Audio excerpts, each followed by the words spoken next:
I would ask everyone, if you could, we're so thankful for the Detroit Police Honor Guard for honoring this great man on this day. We will now ask you if you would quiet that they might conclude their service to the Honorable Congressman.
We receive at this time the Kappas.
Good morning.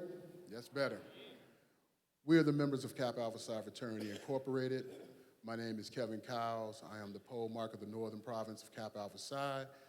And today we have men of Kappa Alpha Psi from across the province here to honor our dear brother this morning. We really want to thank the family for allowing us to be here.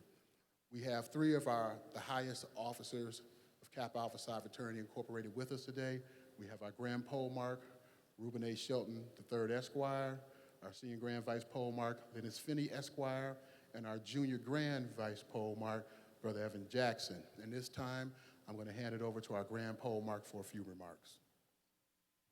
Good morning. Maybe a little too loud. For all of you all who think God is truly amazing, please say amen. Thank you, thank you. I always like to know who I'm in front of.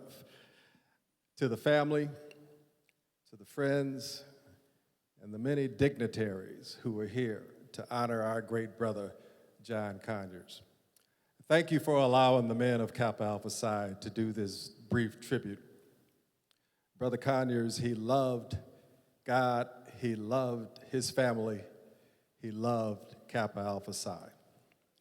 And that's why it is truly an honor and a privilege. And we thank you so much for allowing us to be here this morning. And to the family of Brother Conyers, if there is anything that the men of Kappa Alpha Psi can do for you, please do not hesitate to give us a call. And again, we thank you for allowing us to be here this morning. Thank you so very much. At this time, we'll sing our Kappa hymn in honor of our brother.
Again, we'd like to thank you for allowing us to be here today. And on behalf of the fraternity, and specifically the Detroit Alumni Chapter, in which Brother Conyers was a member of, we'd like to present you with a Bible in his honor. We do have some resolutions that we will bring to you at a later date. We will not read those today, but so that you can enjoy them at another time when it's more appropriate. Thank you again. If there's anything that you need from us, we are here for you. Thank you.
The service will begin in 10 minutes.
I would ask everyone to clear the center aisle.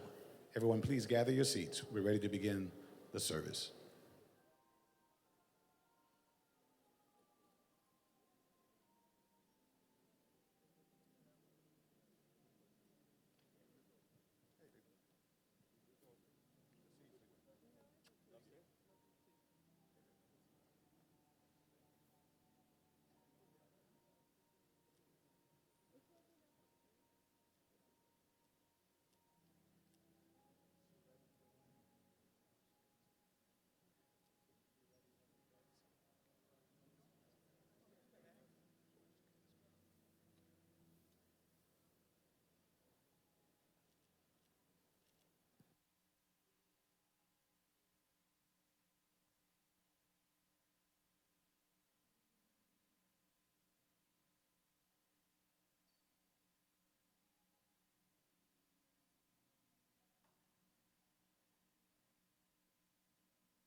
We ask for the Swanson Funeral Home to come.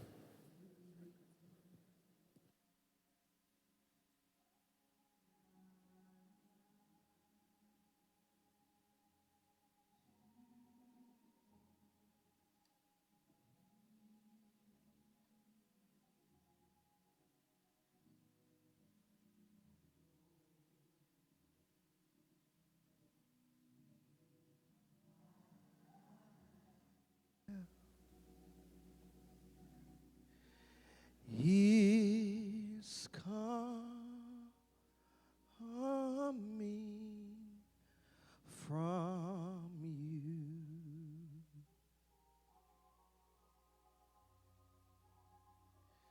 Your peace you give me in times of the storm.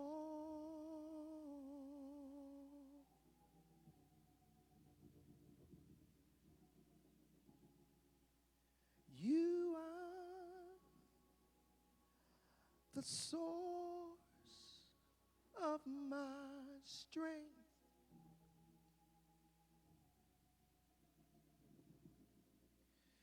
You are the strength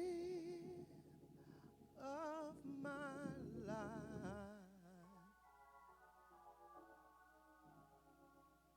And I lift my hands in total praise to you.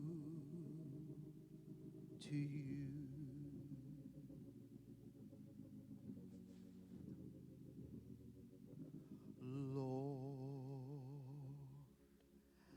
I will lift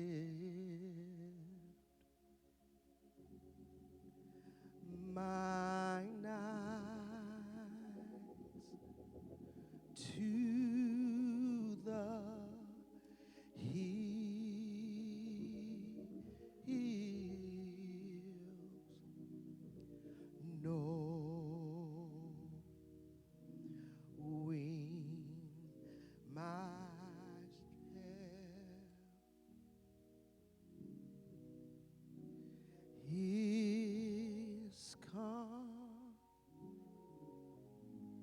coming from you.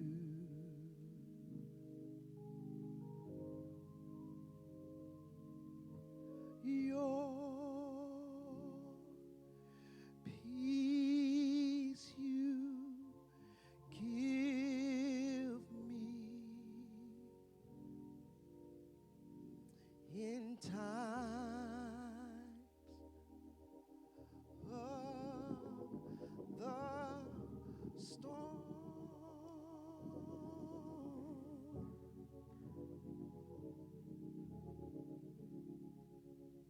You are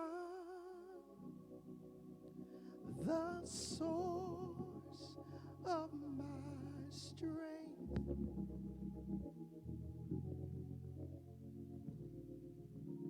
You are the strength of my life.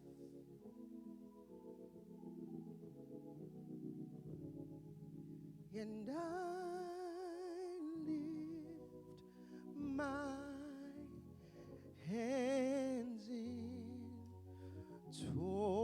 total praise to you.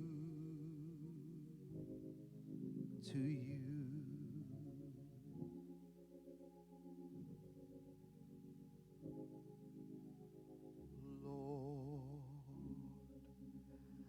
I will lift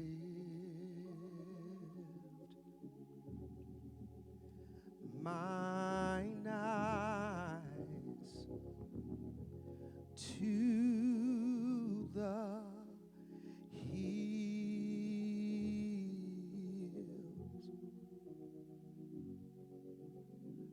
knowing my strength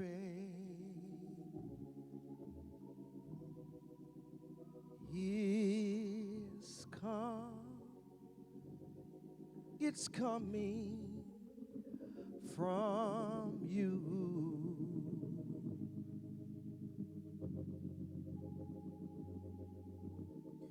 Your peace you give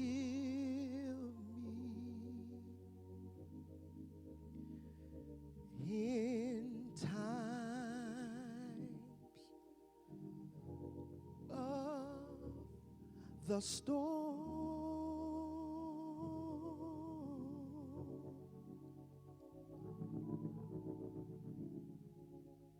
You are the source of my strength.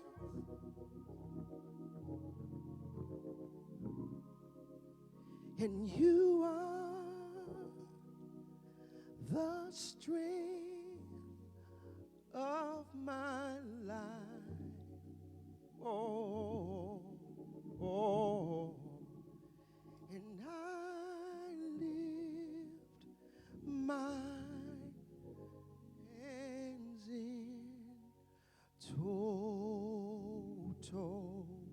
praise to you.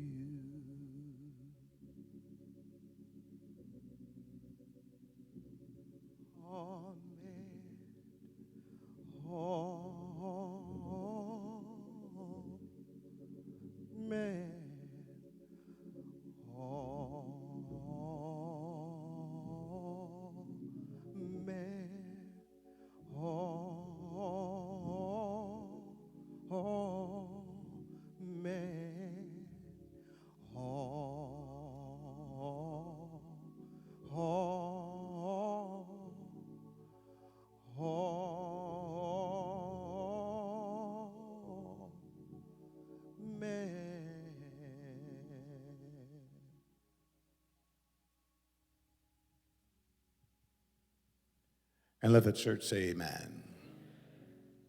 If everyone would gather your seats, and we take this time to welcome you to Greater Grace Temple, the city of David, in this comeback city.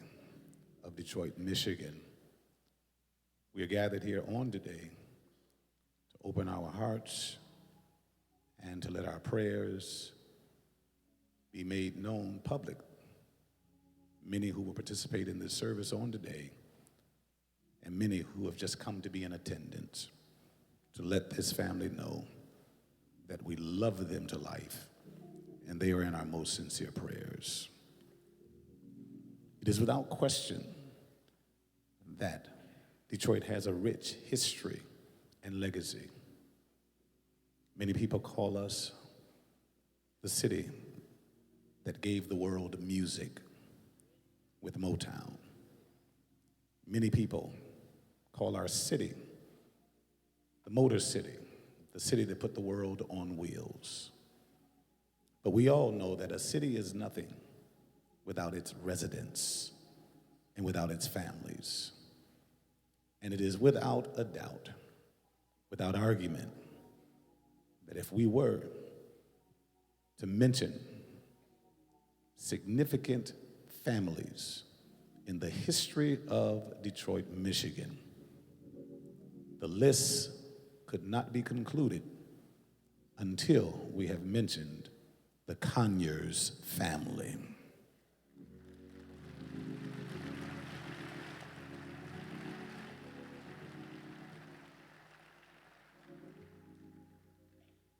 This is not just a distinguished gentleman. This is the distinguished gentleman.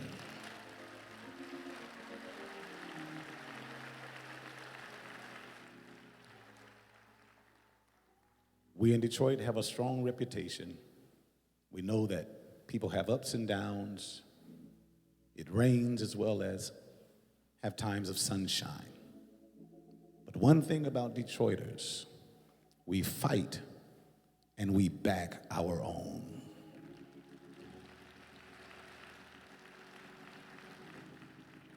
So we say today to everyone that is listening that the legacy, the history, when it is written, of the Honorable Congressman John Conyers, Jr. will be one of integrity, one of dignity, one of strength and resilience, and he was always on the side of the least of these.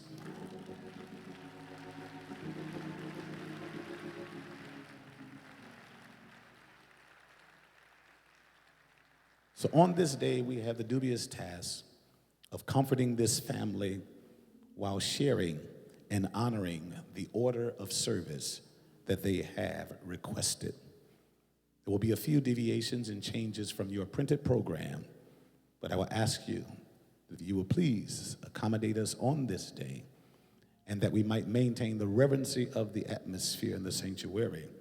Please make sure that your phones are on silent or vibrate so that we will not have any outbursts.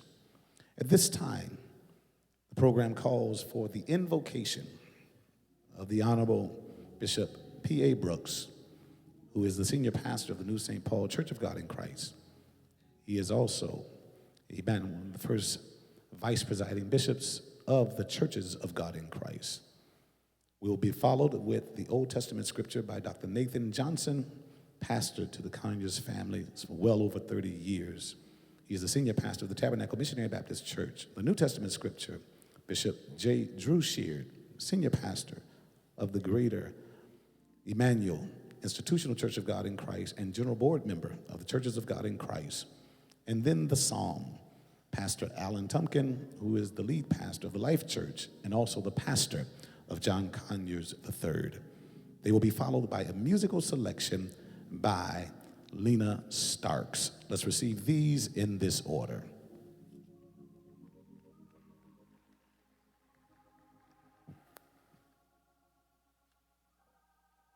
Shall we rise for the invocation?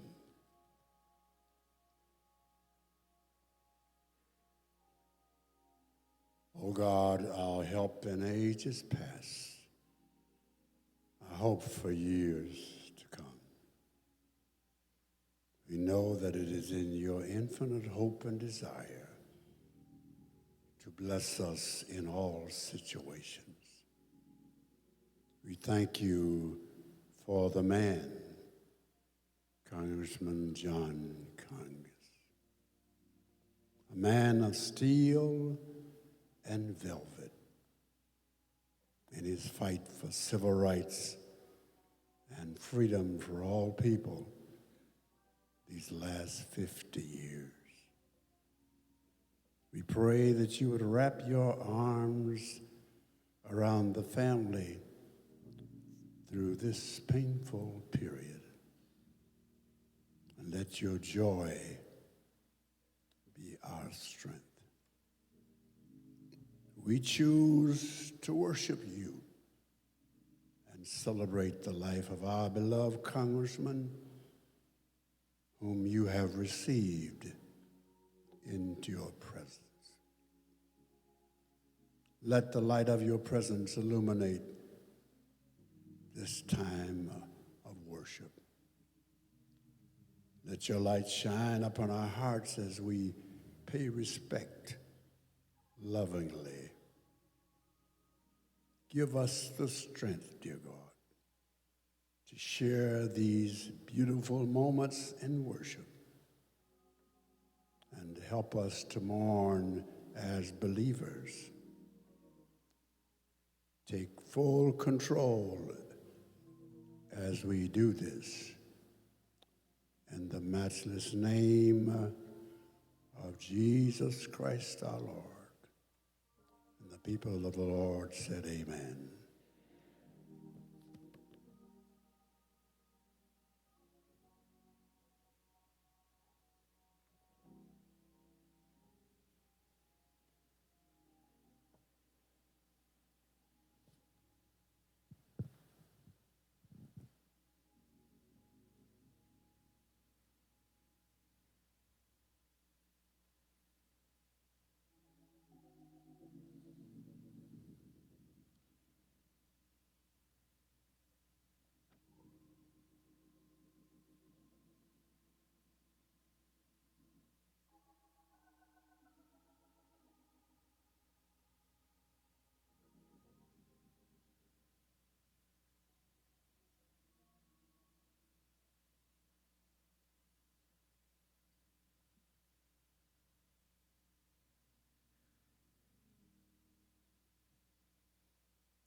Let us prepare our hearts for the reading of the word.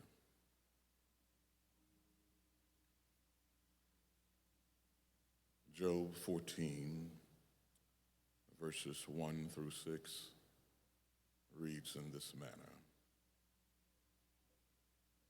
Man that is born of a woman is a few days and full of trouble. He cometh forth like a flower and is cut down. He fleeth also as a shadow and continueth not. And dost thou open thine eyes upon such a one, and bringest me into judgment with thee? Who can bring a clean thing out of unclean? Not one. Seeing his days are determined, the number of his months are with thee. Thou hast appointed his bounds that he cannot pass. Turn from him that he may rest till he shall accomplish as an hireling his day. The word of the Lord.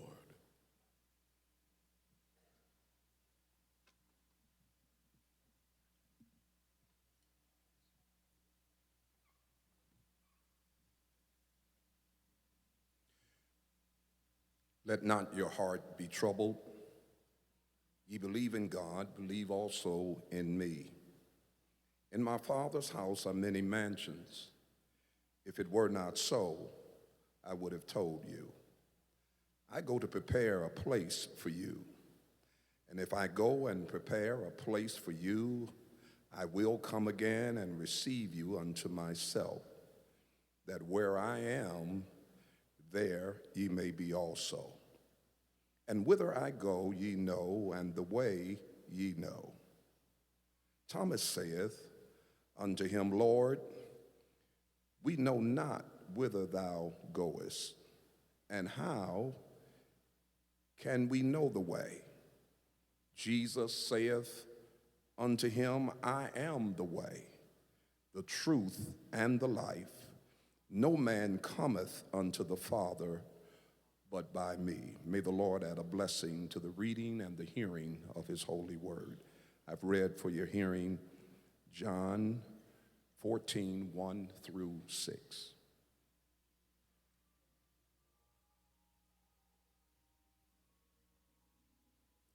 I'm reading from Psalms chapter 34, verses 7 and 8. The angel of the Lord encamps around those who fear him, and he delivers them. Taste and see that the Lord is good. Blessed is the one who takes refuge in him.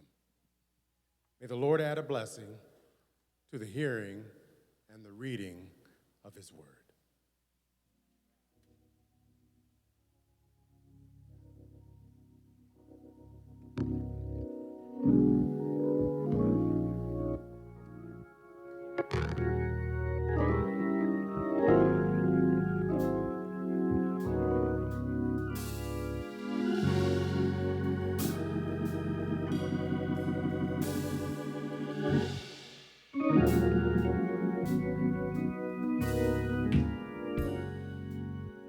Because the Lord, he is my shepherd, I have everything I need. He lets me rest in the meadow's grass, and he leads me beside the quiet stream. He restores my failing health, and he helps me to do what honors him the most. That's why I'm safe. That's why I'm safe. That's why I'm safe. I'm safe, safe in his arms.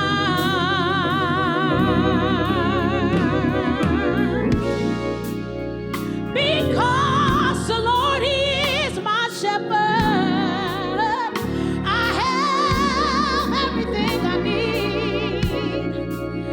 He lets me rest in the meadow's grass, yes he does, and he leads me beside the quiet stream. He restores my failing health, and he helps me to do what honors him the most. That's why I'm safe. I thank God I'm safe. That's why I'm safe. I'm safe, safe in his arms. Yes, when the storms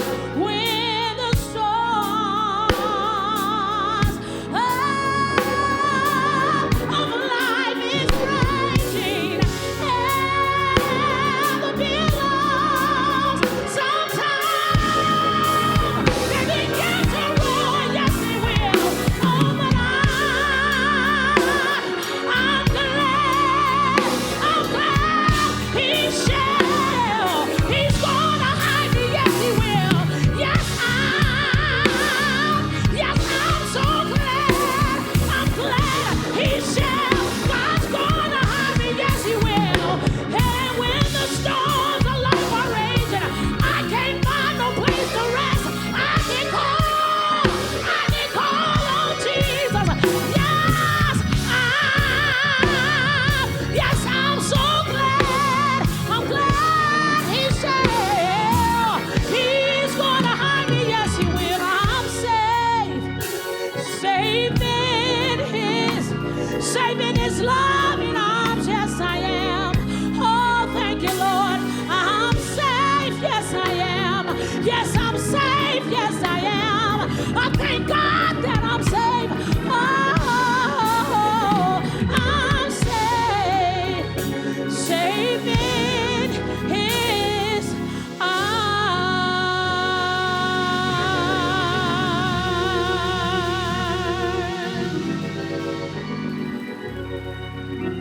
And the word of God says to be absent in this body is to be present with the Lord. Thank you, Lady Starks. This time I present to you for remarks from a friend and one of the greatest athletes in Detroit's history. Pound for pound, the best point guard ever to play in the NBA. Please put your hands together for Mr. Isaiah Thomas.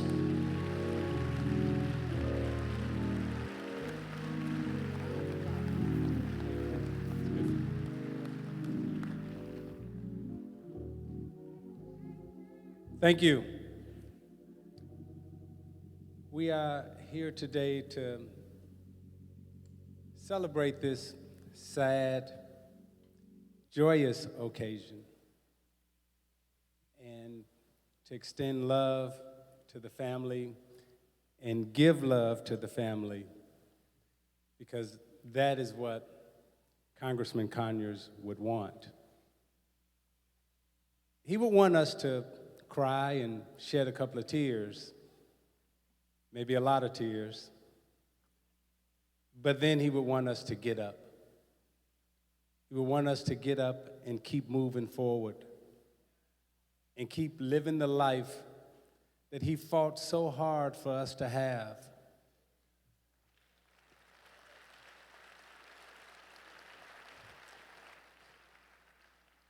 Because that fight still needs to continue. When we read through his accomplishments, his fights for civil rights, his fight for equal rights, his fight to uplift us out of poverty and be a part of this U.S. Constitution.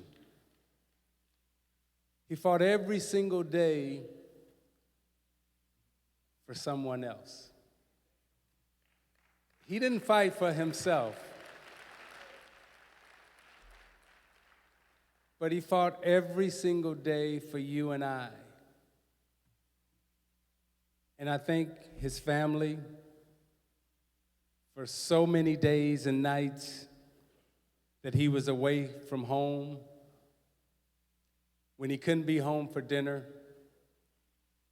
or he couldn't be home to go to the baseball game or the basketball game, but he always watched the Pistons play. But I thank the family for letting him make those sacrifices for us. We were his family, and we still are his family. And how lucky were we to be in a time living in a city where Aretha was singing, Motown was here, Rosa Parks,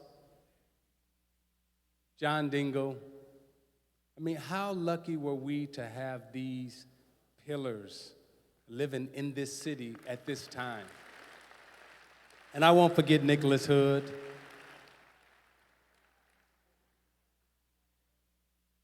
I was talking to Governor Blanchard, and it reminded me of, again, not only the luck that we had in this city, but I can't think of one city or two cities, Chicago and Detroit, that has truly changed the world from an arts, music, political standpoint, manufacturing, economy, all those things that he fought for. Guess what? They happened. And we thank the congressman for that. And we thank the family for that. And truly, God bless you. The love that extended to the congressman, it is also extended to you. And we will bathe and shower you in love on this day and this day forward. Thank you. Keep smiling. And the big homie's going home. Thank you.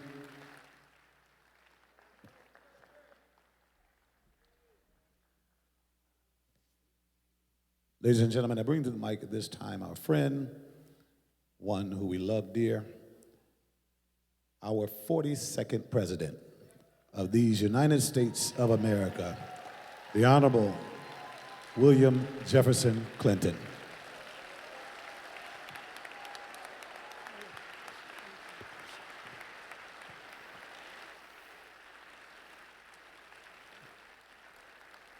Thank you very much,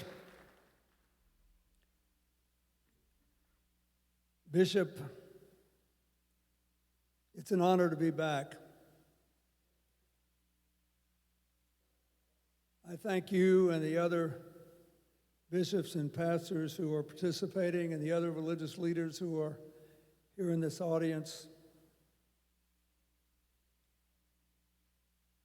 I want to thank Monica, John, Carl, Nathan, the entire Conyers family for inviting me to come and pay tribute to my friend. I want to thank this amazing array of political leaders who have come here. John Conyers is 90. People can say, oh, that's so yesterday. But the governor, the lieutenant governor, the senators, the members of the House of Representatives, the leaders of the Congressional Black Caucus,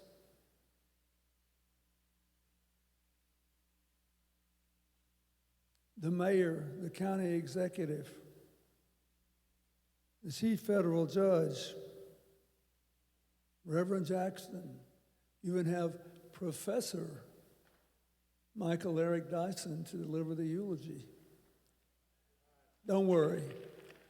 It says professor, but it means preacher. You'll be just fine.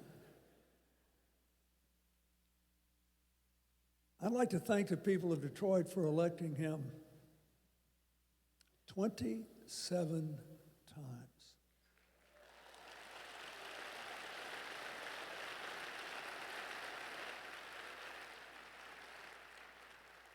I'd like to thank you for giving him the space and the support, not just to faithfully represent his district, but to represent people all across our country and even around the world on the things that we should all care about. He was out there banging the drum against apartheid in South Africa long before it was a widely popular cause.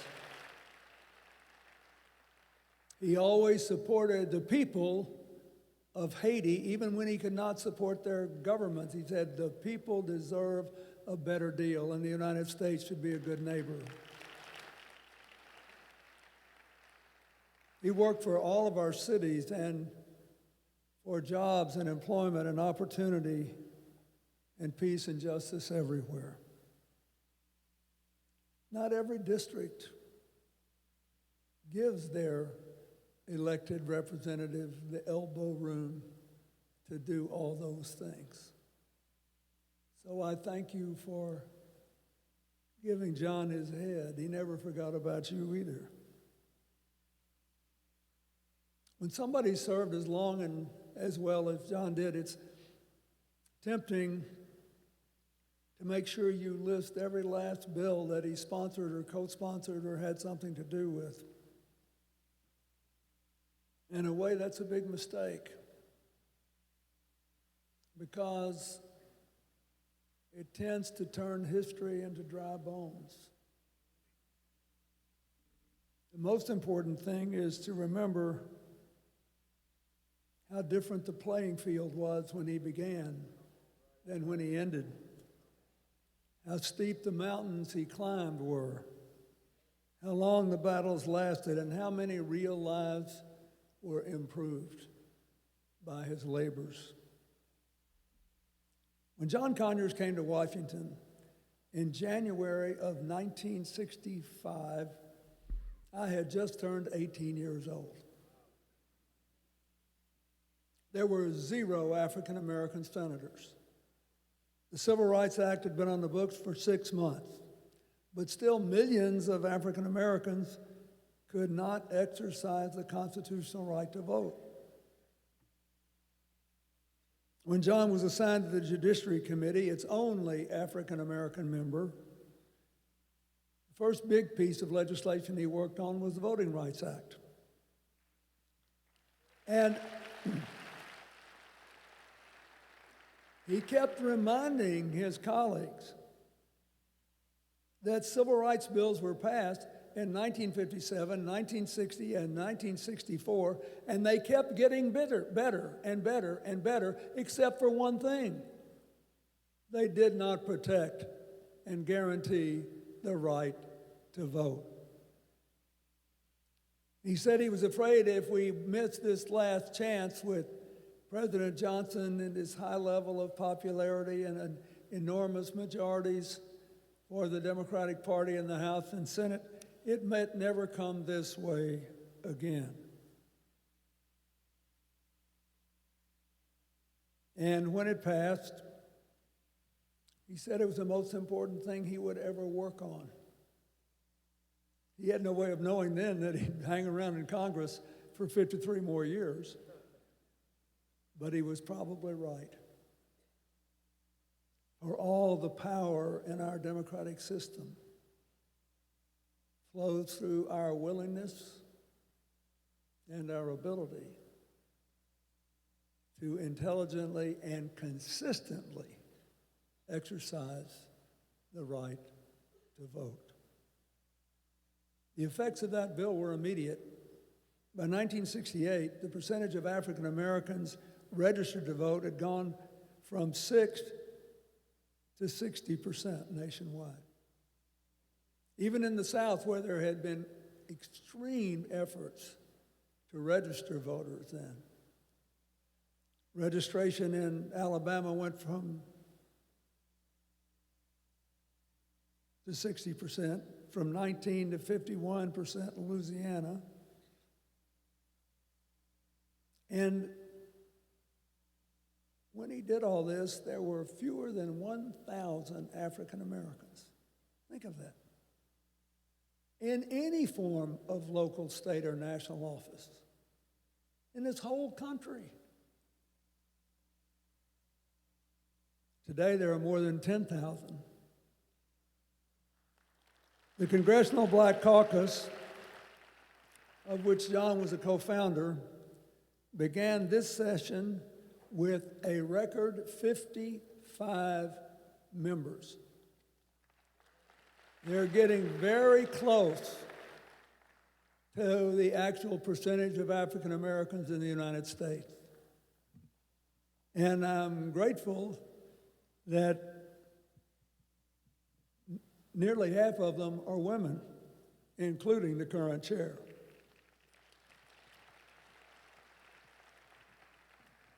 I'm also grateful because Barack Obama, Jimmy Carter, and Bill Clinton would never have become president without the Voting Rights Act and the support of people like those in this church.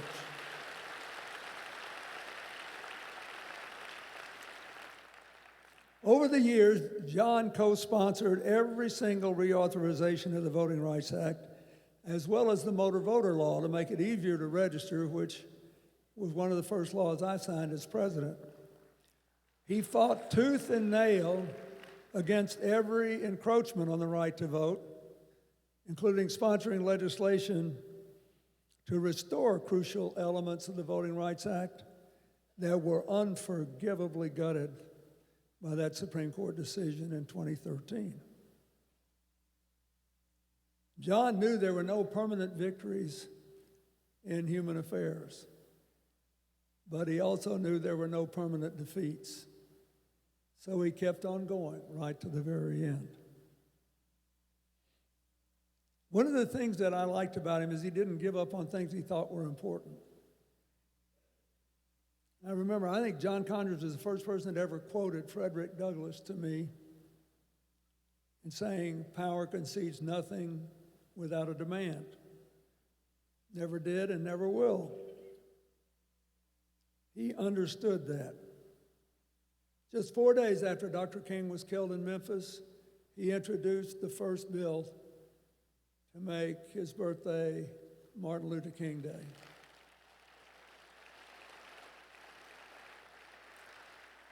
It took 15 years to pass, but John never gave up. And he kept reaching out to Republicans as well as Democrats. And he passed it 15 years later, and President Reagan signed it into law. It was more than a day on the calendar. It recognized that the struggle for equality deserves a special place in the nation's awareness and reverence and dedication. And we could find no better way to do it than by honoring its most eloquent spokesperson, who paid the ultimate price for convictions we should all share. After Matthew Shepard and James Byrd were murdered in 1998, he sponsored our bill, my administration's bill, to strengthen and expand the federal government's power to prosecute hate crimes. We tried, and I couldn't get it passed in my 8 years, but John kept on reintroducing it. And finally, it was signed into law by President Obama in 2009. It took all that time. But John kept on pushing. I could give you a lot of examples. His devotion to universal coverage in health care, to civil rights, to responsible gun safety legislation.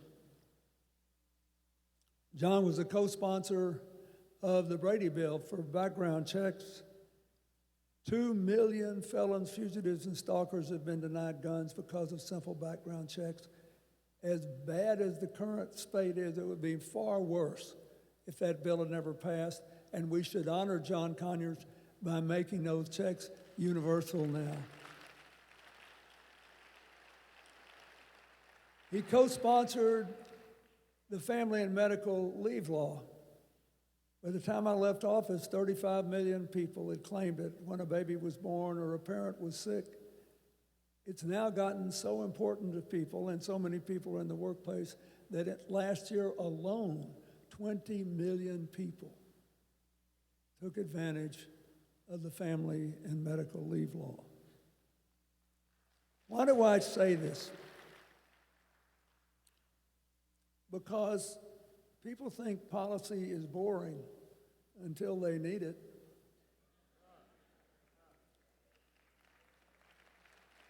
Right? Oh, that's so boring. Don't bother me with all that policy stuff. Just tell me who I'm supposed to hate.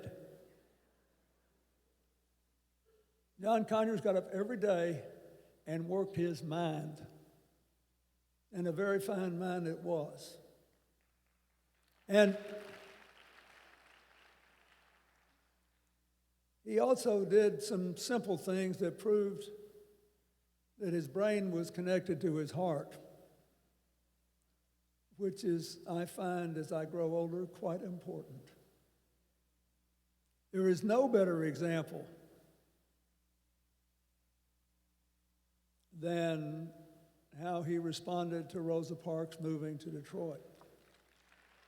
And I know everybody in this church knows the story, but this funeral will be reported on. And it is important that every American know this. Rosa Parks couldn't make a living at home in Alabama. She needed to make a living. You know, even an icon has to eat, buy clothes, and have a place to sleep. We often forget that.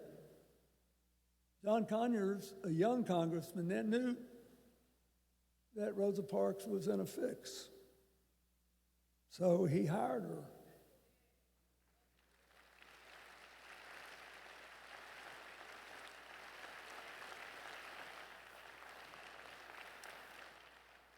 And she worked for him in his local district for 20-something years, 23 years, I think, until she retired. Probably never got a vote out of it. but it's something to me that said as much about who he was and what he believed in and what he cared about as anything he ever did. And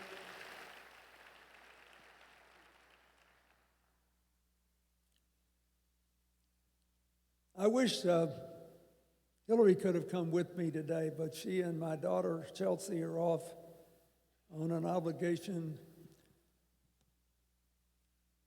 promoting a book they wrote. So she sends her regards and prayers, but she said, don't forget to tell the truth about John Bill, why you really liked him. And I said, you mean because he stuck up for me when they were trying to string me up? She said, no, he was quite good at that. But no, you really liked him because he thought jazz music would be mandatory in heaven. That it, most important thing ever done. I have two enduring memories of John Conyers that were entirely personal. One was when he and his beautifully dressed young son there went with me, or took me, to the Detroit Auto Show. Because as a kid, I grew up hanging around my dad's little Buick business in a town of only 6,000. And later, when he moved to another town and ran the parts department, my job was to take inventory. It was a big deal down there. I'm so old, I can remember when you could still fix your own car. And not everything was automated, digital, everything. It was a car. You were supposed to be able to fix it if you bought it. The second thing I remember is that an incredible gift, he got Lionel Hampton, who then was nearing 90, to come play for me at the White House. And it was 1998, and the band was there, and Hamp was no longer young, but still in great form, and they asked me to sit in with the band, and I think we played My Funny Valentine. But here's the interesting thing. I've thought a lot about this. Jazz is an interesting form of music. There's a tune you have to know, a key you got to play it in, and a chord structure you have to follow. But that's not all. You've got to also make up a little as you go along. You've got to be creative about how you use the tools. And that's the way politics is. Constitution is the tune. The laws set the key. That's the rules. And the facts, well, they form the basis on which we both live or don't, and are creative or destructive. John Conyers' autobiography might have been subtitled Jazz in the Key of Life. That's why he got jazz declared our fundamental language. So I ask you to think about that. His friend's, Lionel Hampton's, greatest hit was called Flying Home. Our friend John, he's finally flying home. He made some beautiful music in the key of life. Like all great jazz musicians, Coltrane, Miles, Charlie Parker, he was not perfect, and that made his achievements all the more important and all the more meaningful. So remember that when you go home. Remember the circumstance, the action, the impact, and make your own music. God bless you, friend. Thank you.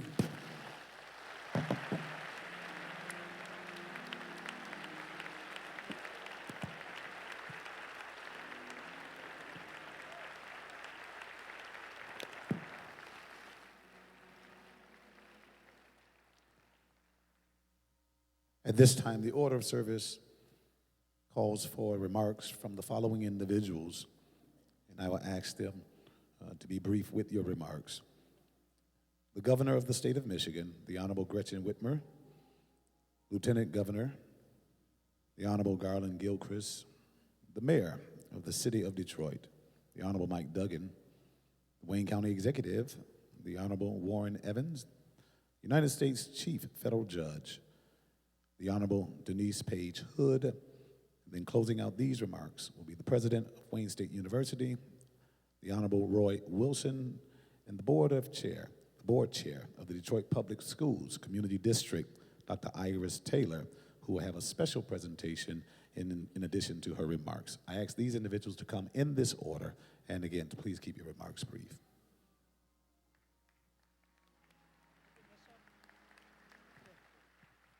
Thank you. It is a great honor to be here with all of you today, and I am incredibly humbled that the Conyers family asked me to speak. When they said we would have 3 minutes, that was a challenge. But when I found out I was following President Clinton, I realized this is a very steep challenge, but I am up to it in honor of John Conyers. So to Carl, to John III, Nathan, and Ms. Monica Conyers, the entire Conyers family, to every elected official and all the distinguished guests here today, I'm humbled to bring condolences on behalf of the people of the great state of Michigan as we gather to pay tribute to the life and the service of Congressman John Conyers. Today and every day through Sunday, I have ordered that all state flags fly at half-staff in recognition of the man.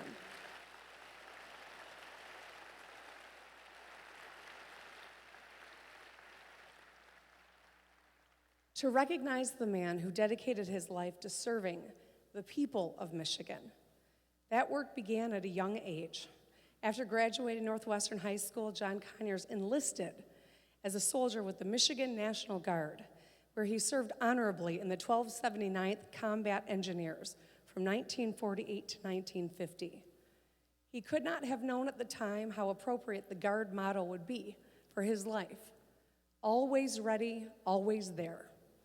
In 1950, Conyers was accepted into Officer Candidate School, where he graduated as a second lieutenant. Now, many of us know about Congressman Conyers' phenomenal feats as a congressperson, but 1950, after graduating from candidate school, he served on active duty for 4 years until 1954, including a 12-month tour overseas during the Korean War.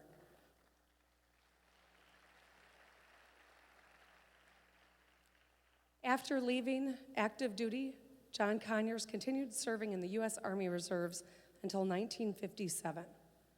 So as the 49th governor of our state and the commander-in-chief of our Michigan National Guard, it is my distinct honor to present a flag that has flown over our state capitol in Lansing to the Conyers family in recognizing his dedication to our state and to our nation.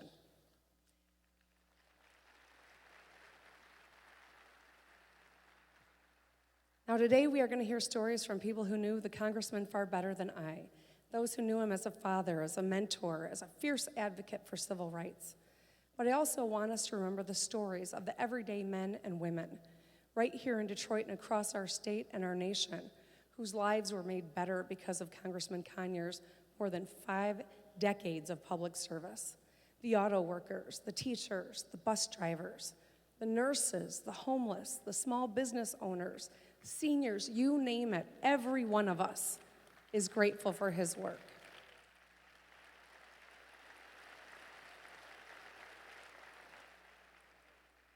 Jobs, justice, peace. It was more than mere words, it was a mission that the Reverend Martin Luther King Jr.'s call to action, which motivated everything that the congressman did. From the bills he passed in the halls of Congress to the work he did as the chairman of the powerful Judiciary Committee to the constituents he served here at home. It didn't matter if you were an immigrant trying to come to America, to Detroit, Michigan, to build a better life, or a single mom struggling to pay the bills and hold on to your home, or a senior living in an infested nursing home. These were the people that Congressman Conyers fought for every single day. Jobs, justice, peace, combined with always ready, always there, meant continually looking out for the little guy, the least of these. That is a legacy that everyone in our state is proud of, one that every elected official in the room can learn from. And it's a reminder to all of us that we have a responsibility to open doors for our future leaders, to take them under our wings, to teach them to fight injustice, to fight intolerance, to fight indifference. It is on us to mentor the next generation and make sure they know the lessons of Congressman Conyers so that his legacy lives on. I want to close by thanking Congressman Conyers' family for sharing him with a grateful nation, for keeping him centered and supporting the work he did in Congress and in the Guard and right here at home in Detroit. God bless you all, and God bless the great state of Michigan.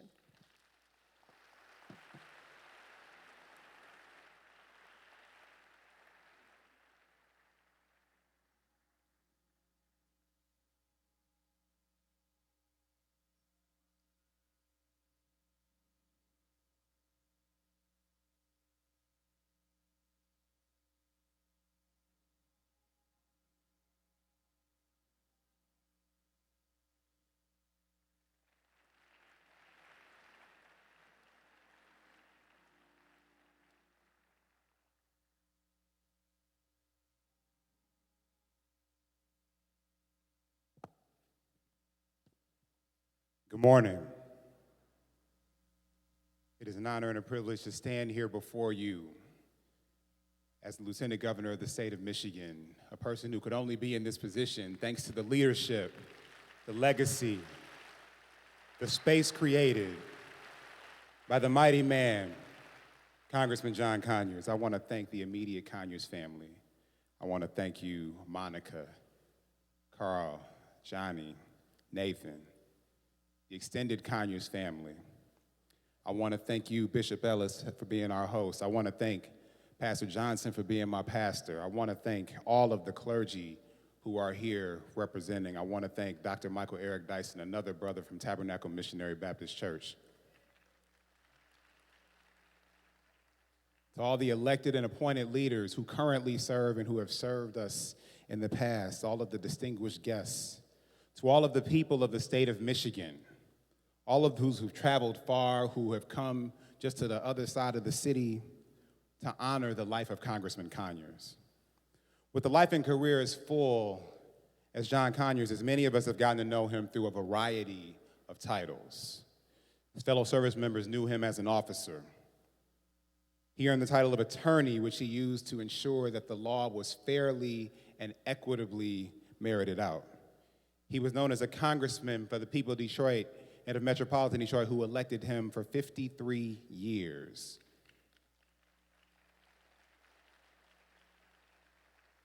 His colleagues knew him as Mr. Chairman of the Judiciary and Oversight Committees. He later earned the title of the Dean of Congress.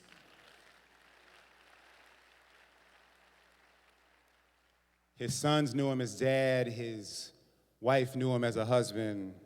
The Gilchrist family was blessed to know him as a friend. I mean, my grandma Doris graduated from Northwestern with Congressman Conyers.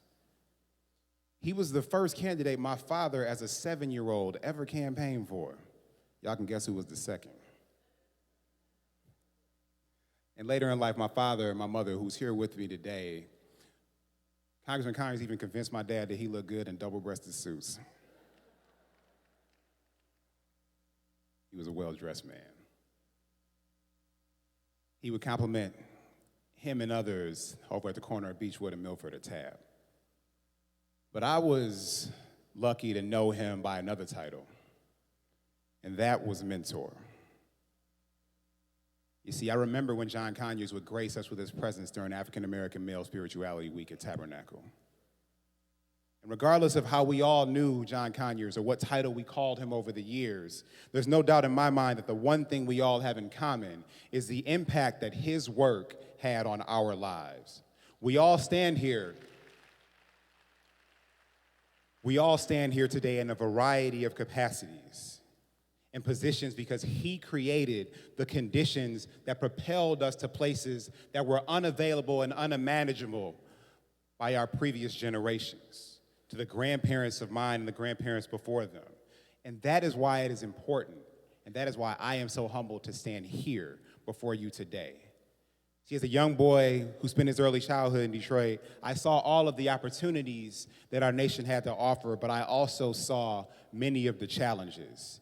And every time, however, there was a problem that needed to be solved, there was a barrier that needed to be removed, or there was a person in need, every time there was a wrong that needed to be righted, John Conyers was right there. He never deviated from his journey of service. He was a civil rights icon whose leader and whose vision created the space for generations of black people to be successful, the longest serving African American ever in Congress. He played an integral role in passing the Voting Rights Act of 1965. He guaranteed that our nation would never forget the legacy and the work of Dr. Martin Luther King Jr. And he ensured the full representation of our people by co-founding the Congressional Black Caucus. These historic actions will reverberate through eternity, and no insinuation or innuendo or rumor will take that away.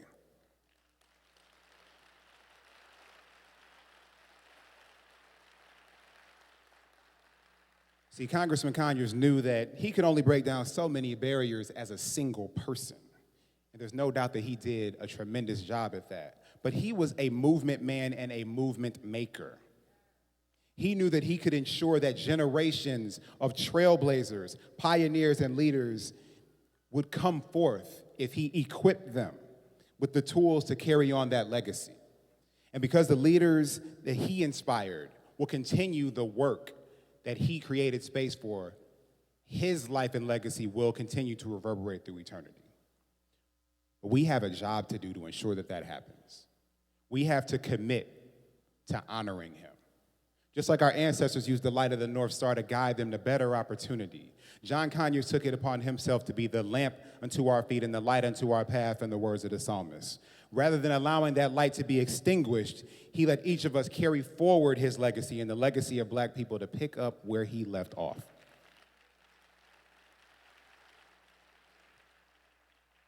And if I can quote another psalmist from 155:4, it directs us to do just that. One generation shall commend your works to another and shall declare your mighty acts. It has never been more important than right now for our generation to create these spaces, to break down these barriers, to further enable the imagination of others. It is up to us to use the platforms and the positions built by John Conyers to open up those doors.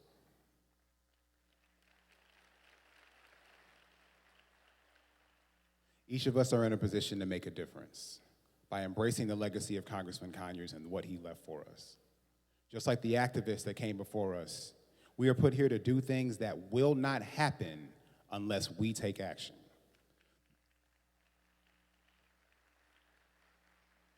The work that we put forward will set the tone for the future and will enable the future of those who come after us. It's up to us to make sure that the anomaly is no longer the people who are successful, but that we have created spaces so successful that it is uncommon for communities not to prosper. That is what John Conyers dedicated his life to, and that is what his legacy demands of all of us. Thank you. God bless you, Detroit. God bless you, Conyers family, and God bless the great state of Michigan.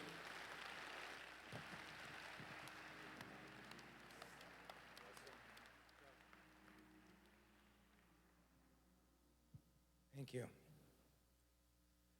Well, good morning to Monica and Nate and John and Carl and the Conyers family. This is an emotional day all the way around, but a year ago or so, I stood right here at the funeral of Aretha Franklin.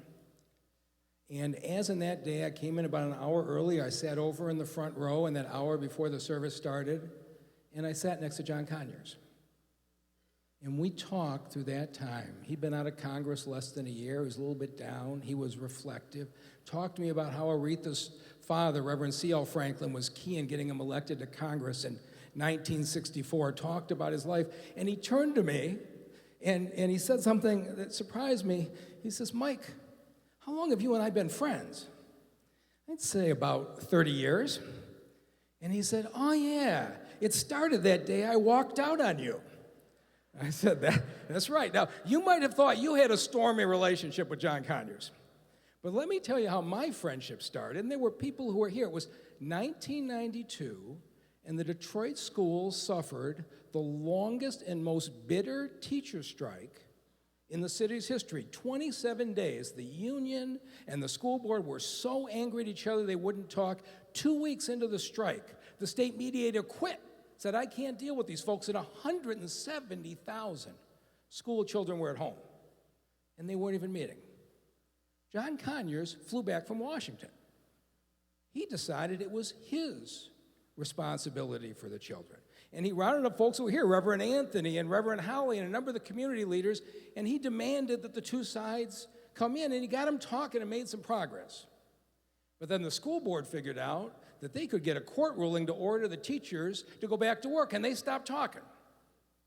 And so I get a phone call. I was the deputy county executive at the time, wasn't particularly well known, and they say, John Conyers is on the phone. Now, this is a man who's been a civil rights hero to me my entire life. I couldn't figure out why he was calling me. And I answer the phone, and he says, Mike, I need you to join my committee on this school strike. And I said, you need me? He says, yeah, this is kind of interesting. You're really close to the teachers union for what you did last year when John Engler tried to change the school aid formula. And you're close to the school board for what you did on their campaign. I think you could actually get them both involved. He said, could my group come over? And John Conyers, along with 8 of the most distinguished people in the community, came over to see me. And I was completely in awe. And we sat down, and I said, what would you like me to do? And Congressman said, look, I want to do a press conference, and I want you to beat the hell out of that school board and tell them to stop using this lawsuit. And I said, Congressman, these guys are pretty hard-headed. If I attack them, they're just going to ignore me. And my hero, John Conyers, stood up 5 minutes into the meeting, turned his back on me. Without saying a word, he walked out of the room and slammed the door. And I was shook. And fortunately, Reverend Jim Howley, sitting next to me, puts his hand on my shoulder. He's got a big smile. He says, that's just John's way. He says, you're all right. If the rest of us walk out, that's when you need to worry. So we talked about strategy. 2 days later, the court issues an order, says at 9 o'clock tomorrow morning, the teachers aren't in school, the union's going to jail, and the union president's on TV with tears in his eyes. He says, I'm getting my toothbrush. We are not going back. I'll sit in jail as long as it takes. And I get a phone call. It's John Conyers. He says, Mike, I think I might have been a little hasty walking out on you 2 days ago. And I said, well, what would you like me to do? It was pretty devastating. He says, no. He says, I'd like you to call both of them right now, get them into your office. We will all come over. He says, but I will tell you, if they start locking up teachers in the morning, this town is going to be torn apart. These kids will be out of school till Christmas. I said, I don't know if they'll come, but I'll try. So I phoned him, and darn, if the school board doesn't show up, the union shows up. Of course, the school board is pretty smug. They got their court order sending the other folks to jail. And I said, the only thing, Congressman, is you can't walk out on me again. He says, no problem. So we sit down, and the congressman opens the meeting. And he says to the school board, folks, you are going to drop this lawsuit. This isn't the way to do it. And they said, Congressman, we just won the lawsuit. John Conyers stood up, turned his back, and without a word started to walk out. I thought, oh, God. And then he stopped. He said, wait a minute. He said, I want you to know I'm not walking out on Mike. He says, but I will tell you this. He says to the union and the school board both, you're failing the children of this city. You are going to stay here all night until this is settled. The first one of you that leaves, we are going to let everybody know who doesn't care about the children. I don't want to hear from you unless it's done. And he goes out the door. And so, sitting there, and they were there already. I said, why don't you guys tell me about how this is going? And we start talking. About 10 minutes later, my secretary comes in and says, there's an urgent phone call. I said, no, I'm negotiating this contract. She says, no, you need to go out. I take the phone call, and it's John Conyers. He says, how did my walkout work? I said, so far, so good. They're still here. He says, here's what I want. He says, you can't tell the school board because they really hate me, but I want you to call me once an hour all night, and you have to keep them there no matter how long it takes, and you call me every hour without fail. I said, yes, sir. And 6 o'clock turned into 8 o'clock, to 10 o'clock, to midnight, and we were making progress. And every time we get stuck, I'd slip out the door. And I'd phone the congressman. I'd say, we're stuck on this teacher prep time issue. We're stuck on this. And he's just had a brilliant mind. He said, try this, try that. And I'd go back in like I had all these good ideas. At 3:30 in the morning, I called John Conyers and I said, we got a handshake, we have a deal. And 27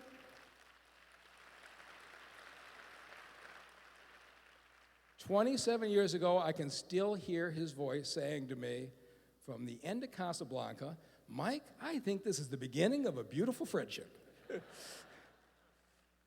And here's the interesting thing. He was the driving force in settling that strike. He got on the plane the next day. He went back to Washington, D.C. He never took any credit.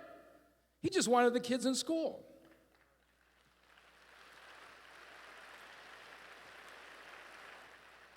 And so we did become very good friends, working together on voting rights issues and civil rights issues. We worked very hard to get a fellow by the name of Bill Clinton elected president.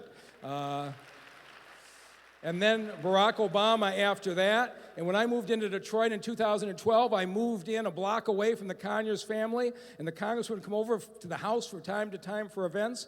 But no matter what I was doing in my life, when I was prosecutor, working at the medical center, or in the mayor's office, I'd call him, and he always had time for advice.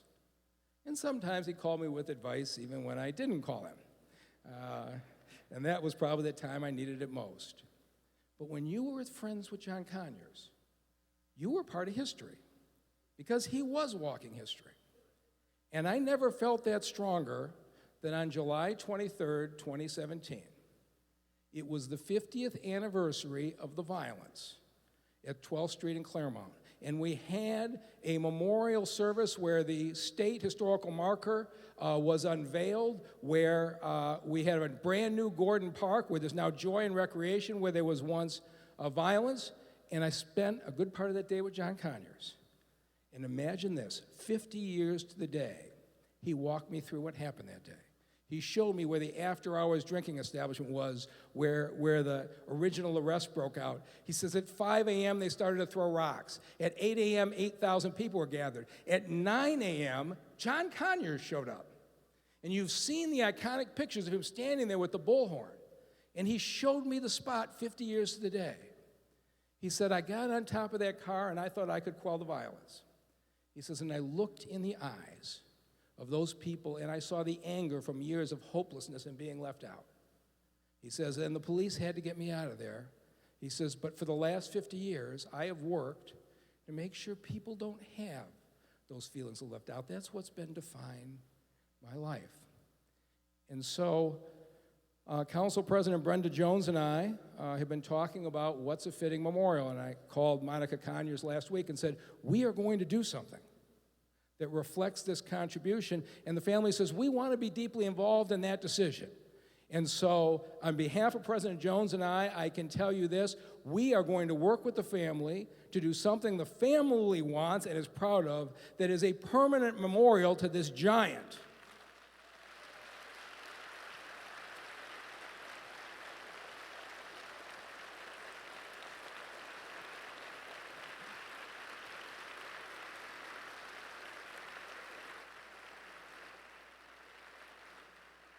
And so I said to Monica Conyers, you put me on a program with the greatest speakers in America. What could I possibly say? And she says, tell one story about you and my husband, why you love John Conyers, something nobody's ever heard. I said, I can do that. That's easy. It's a story probably none of you thought of, but it's what I will always remember. In 2009, I was running the Detroit Medical Center, and President Barack Obama was just starting to talk about health care reform. John Conyers was the chair of the Judiciary Committee, but he was also the sponsor since 2003 of the Medicaid for All bill. He believed in universal coverage. You know, Bernie Sanders said, I wrote the damn bill. John Conyers actually wrote the bill. Right?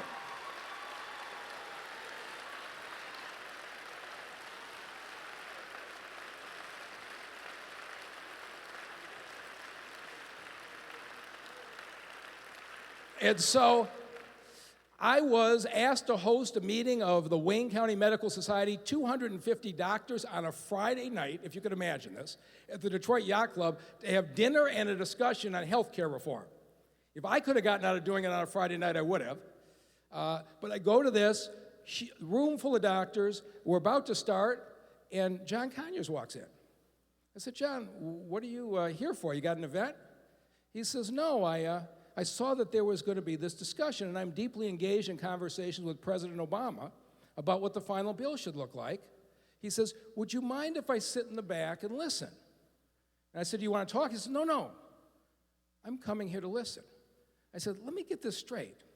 On a Friday night, you want to crash a medical symposium? And he says, that's exactly what I want. So we gave him a dinner with the doctors, and the debate went on for a few hours, and we talked about things like insurance loss ratios and readmissions and the like. And it was a pretty healthy discussion. And as 9:30, 10 o'clock came, people starting to break up, I said, there's one person in this room who actually has an effect on this. Congressman Conyers has been sitting in the back. Congressman, do you want to say anything? He said, well, I wasn't planning to, and people are kind of getting ready to leave. He took the microphone, and for the next 15 minutes, he gave such a brilliant description of what was going to happen, you could have heard a pin drop. Those doctors sat back down, and he said to them, I have wanted single-payer health care my entire life. He says, but here's what I know. He says, the first year I was in Congress, we passed Medicare and Medicaid expansion. We haven't gotten anything done in 40 years. I'm going to have to compromise if we're going to get more people covered. And he said to the doctors, you want higher fees, and you deserve them. But you know what? We can't afford higher fees and to expand coverage. You're going to have to compromise. And he says, hospitals, you make way too much money bringing the same patients in over and over with these heart and lung conditions. You're going to have to stop that and save money. He says, we aren't going to get everybody this time. But if we do it right, we can insure another 40 or 50 million Americans, another million in the state of Michigan. He laid out, the first time I ever heard, the principles that a year later would be known as Obamacare.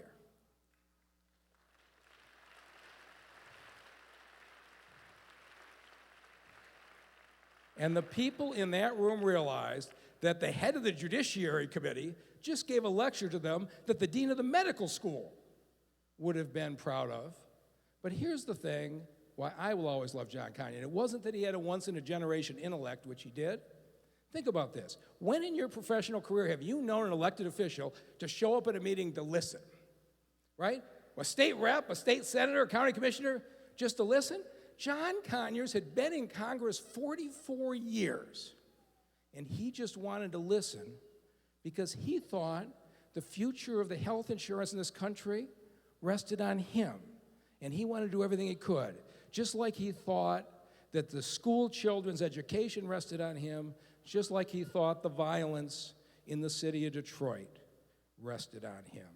We've never seen anyone like him, and Monica and the Conyers family, we're going to miss him dearly. We loved him. God bless you.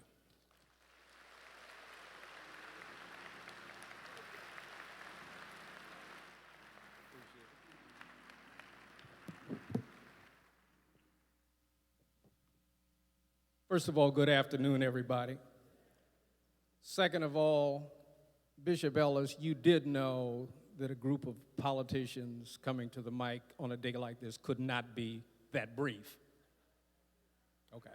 Just wanted to know what the rules were. First of all, I'd like to extend my sincere condolences to the family of John Conyers, to Monica, to John Jr., to Carl, to Nathan, and to the rest of the family.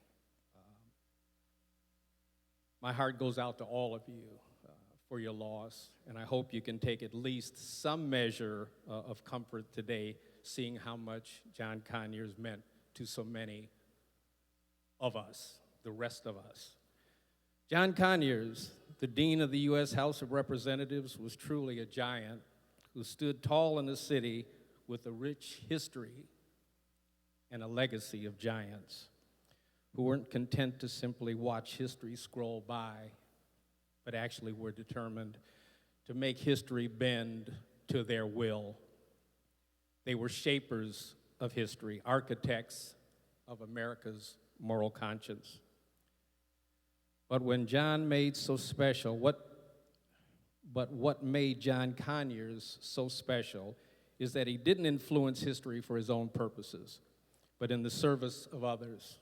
He commanded history on behalf of the people of Detroit and much of Wayne County that was contained in his congressional district. He served us very well.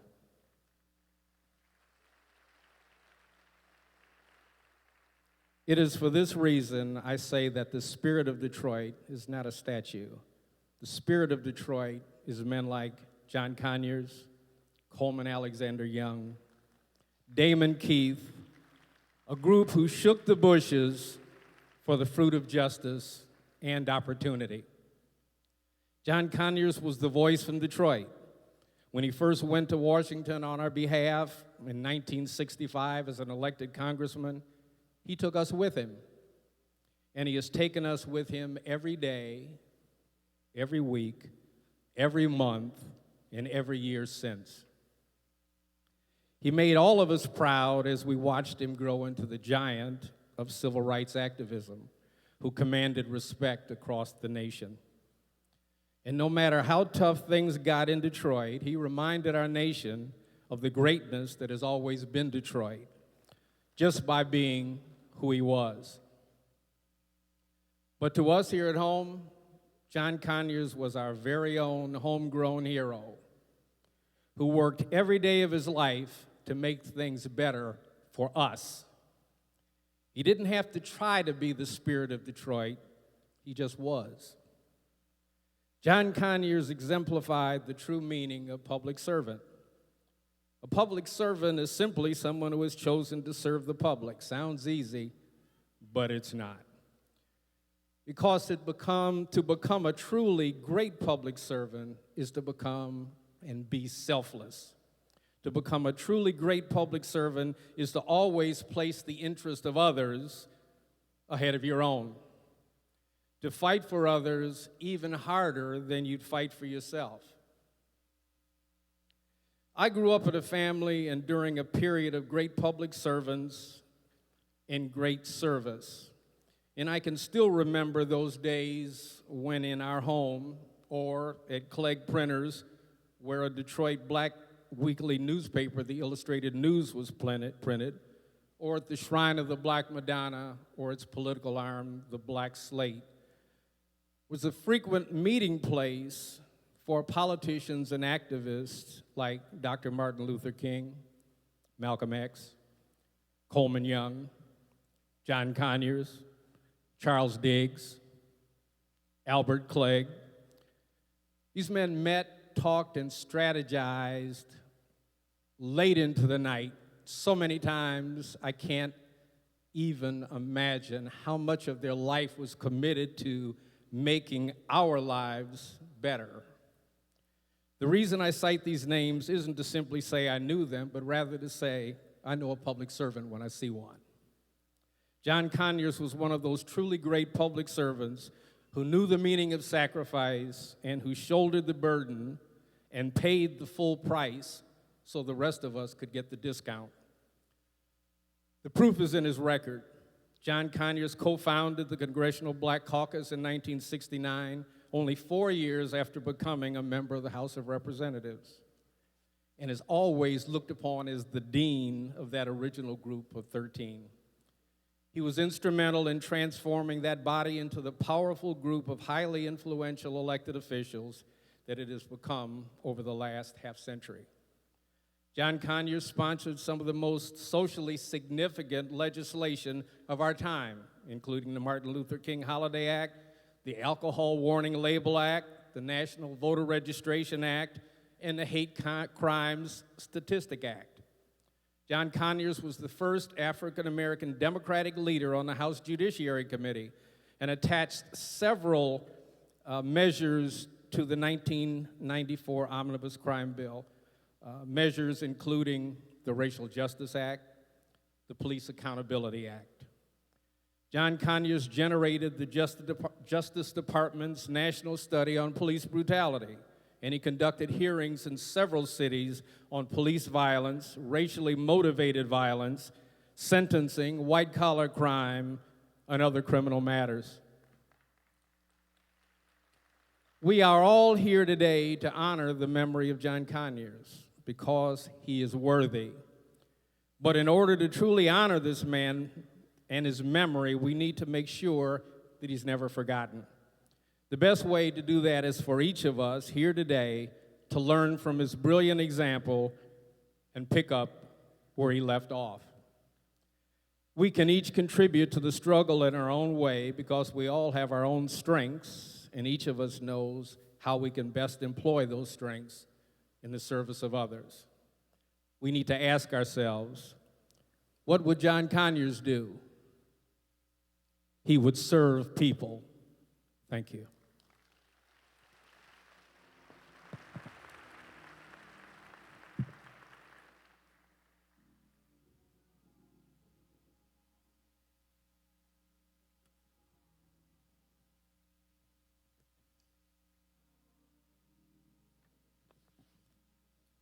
Unlike the other speakers, I usually do exactly what the clergy tell me to do.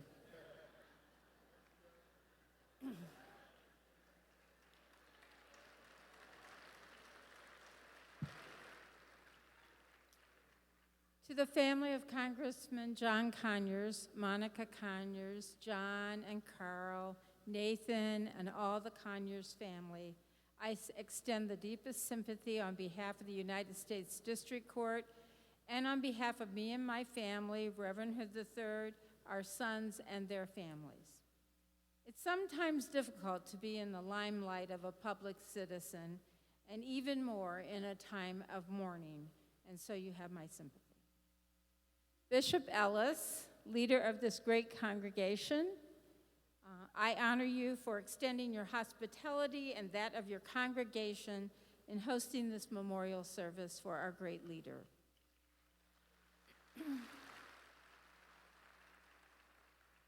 President Clinton, thank you for your service, and I'm glad I was like four or five down from you speaking. But mostly I thank you also for working along with our senators and Congressman Conyers and other congressmen in the state for my appointment to the federal court. And Governor Blanchard is somewhere who got me ready by starting me off in state court as well. So I thank you for your service to the country and for working with Congressman Conyers in and out of office. I also acknowledge the United States Senators and Representatives here today, as well as Governor Whitmer, the mayor, and other state and local officials, and of course, all the judges. Where are they? There were some here earlier. There they are. Please stand up.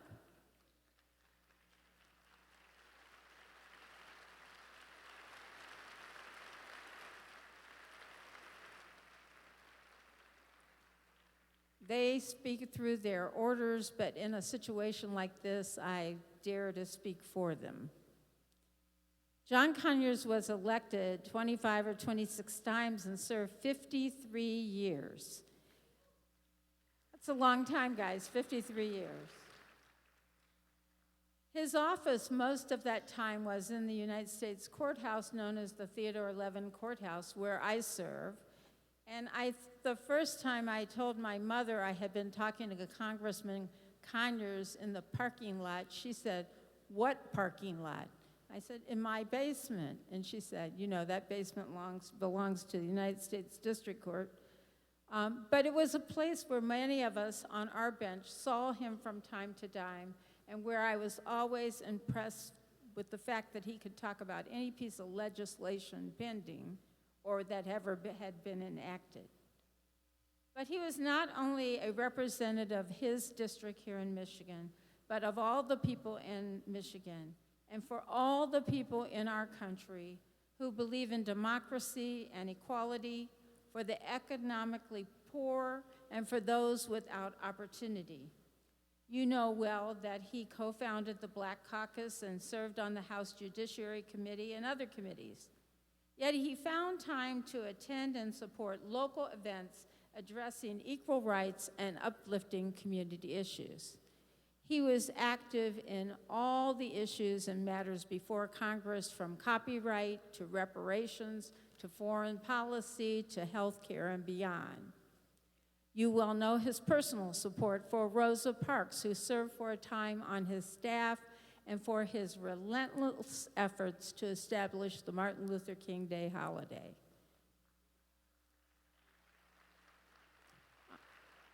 You all heard from Mayor Duggan about him showing up at the DMC with a large contingent of medical people. But just this past Martin Luther King Day holiday, he showed up at Plymouth United Church just to sit in the audience and hear the speakers, both the young people and the older people, when really he could have been the main event on the program. He also supported the arts and was a lover of jazz. In fact, the first Black Caucus I ever attended, the first thing people told me to do was get a ticket to the jazz event, which I thought was going to be like, you know, a 2-hour little event, and it was like the whole night. We were there all night long. He made a statement once about Thelonious Monk that has been circulating on the internet, and you should know I'm not very technically good, and so I know what button to put to, you know, see the news and stuff like that. And of Monk, he said, "Every few generations, there are people who come along and change the way we look at the world. For musical enthusiasts, Monk was one of these." And I would say that that quote can be ascribed to Conyers for politics, for government, for democracy, and for the people who love it. Conyers was one of those people, a national congressman. You know, I have a congressperson, she's out there somewhere as well, but before she was a congressperson and was a mayor in Southfield, Brenda Lawrence, I used to tell everyone that John Conyers was my congressman.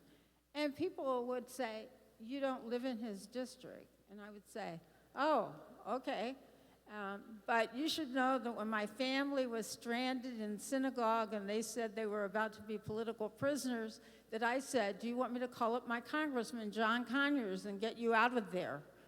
And no one hesitated in challenging me about him being my congressman.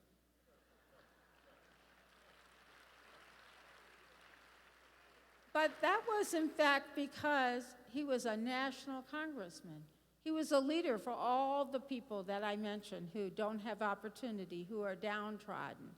And his position was not just to say, oh, a piece of legislation or this or that. His purpose was to really do something. Whoever called on him, I believe, knew that he would do something. And that's why when my family was stranded, I knew that he could get them out. But really, I'm serious. The things that he came to talk about when he came to the judges were things that, you know, we wanted to know what was happening in areas like FMLA that might end up in court before us being enforced. But he could talk about every single thing in depth. And so I'm not surprised that he could talk to the doctors, or that he could talk to a bunch of lawyers, or that he could talk to anyone on the street. I've seen him in the Starbucks coffee house when people just came up to him and sat down beside him and started talking, and I'm sure he didn't know all those people. And so I'm happy to have him as a national congressman, mine. And Mrs. Conyers, John, Carl, Nathan, and all your family, you have my sympathy, and I hope you are comforted by what are some people here today, but all the people all over the country that believed he was their congressman as well. And may your husband and father and brother be surrounded by God's grace, and may you be comforted.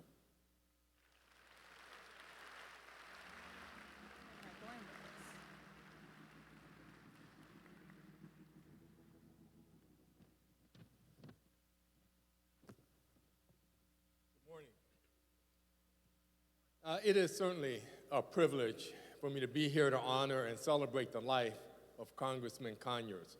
An unexpected privilege, as I just found out 30 minutes ago that I'm on the program, but a great privilege nonetheless, and I want to thank the family for this great privilege. And on behalf of Wayne State University, convey to the family our deepest condolences for this tragic loss. You know, I've known John Conyers my entire adult life, but I've got to know him just in the past 6 years. John Conyers was a very proud Wayne State alum.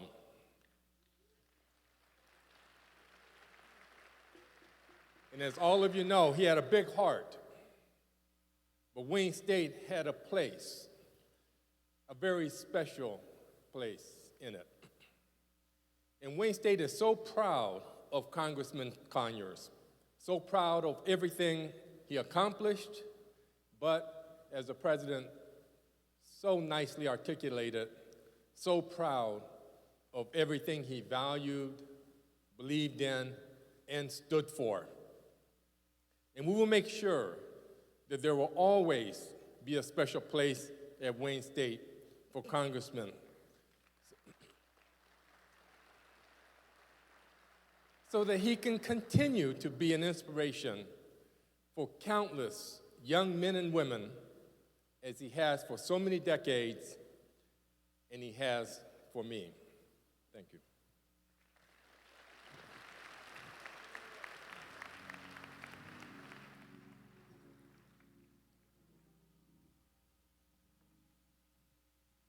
Good afternoon.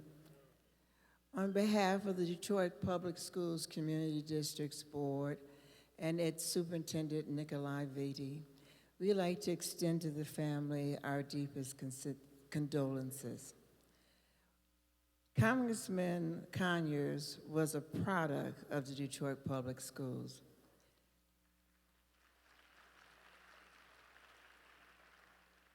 For which we are exceptionally proud. He was a member of the marching band. However, Congressman Conyers did not receive his letter during that time. So when the family contacted the district to indicate that, we would like to correct that at this time.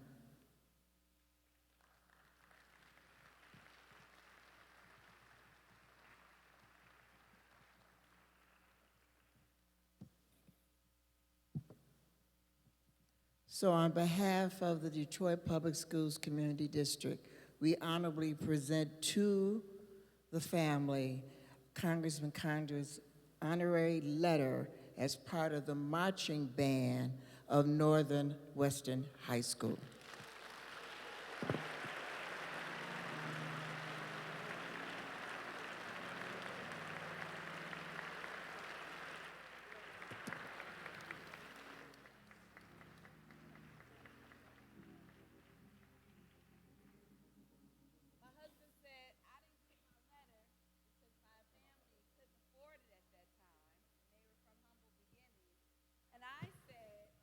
I'm going to make sure I get it for you.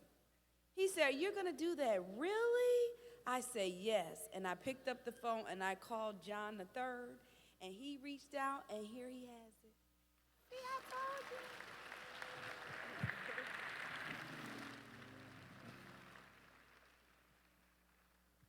Specifically, I want to thank my church member, Alicia Merriweather and Josh Merriweather, for making this happen for my family. So thank you very much. Are the Northwestern High School alumni in the house? Are there any Northwestern High School alumni in the house? Amen. God bless you. It would have been the #1 school had it not been for Mumford High School. Do I have any Mustangs in the house? At this time, we will have some video tributes from Debbie Allen, Donnie Simpson, Vivica Fox, and Dougie Fresh. Give your attention to the screens. Allen, and I wanted to very much pay my respects and give great gratitude for the incredible service John Conyers gave to the nation, to the people, and to the arts.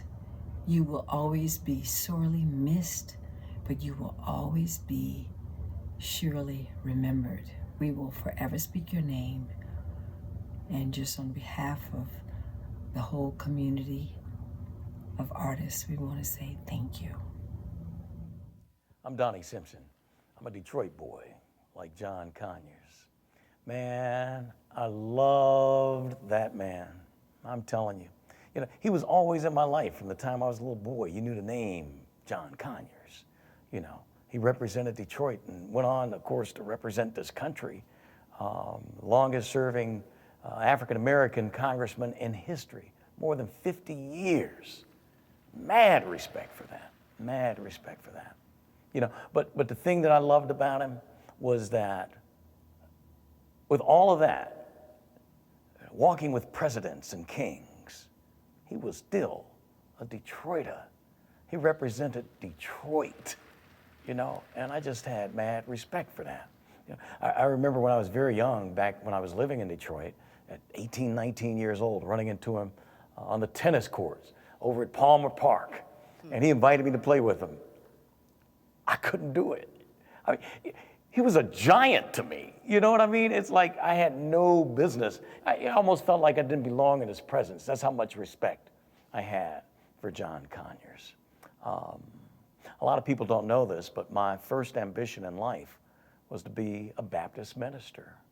And something happened along the way. It didn't happen. But you know, I'm reminded today of one of my favorite sermons ever, and it's the drum major instinct from Dr. King, you know, where he talks about being a soldier for justice and for peace. And that's what this brother was, you know, really. He had those instincts. The fight that he and Stevie Wonder and others put on to bring Dr. King's birthday to a national holiday, to bring that dream to fruition was amazing, just absolutely amazing what him and another Detroiter, Stevie Wonder, did. So I just want to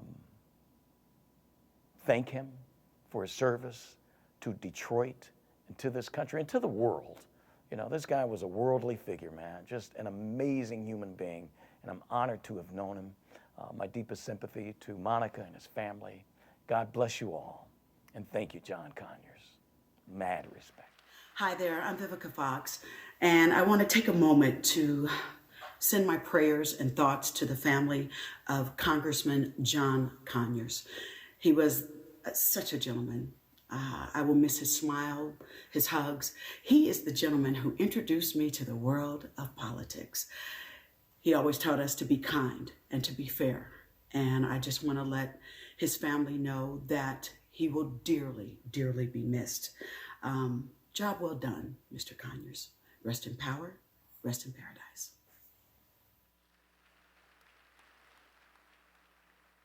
Hello, everybody. This is Doug E. Fresh, and I want to say my special condolences for the Congressman, the foundation of Congressman, Mr. John Conyers.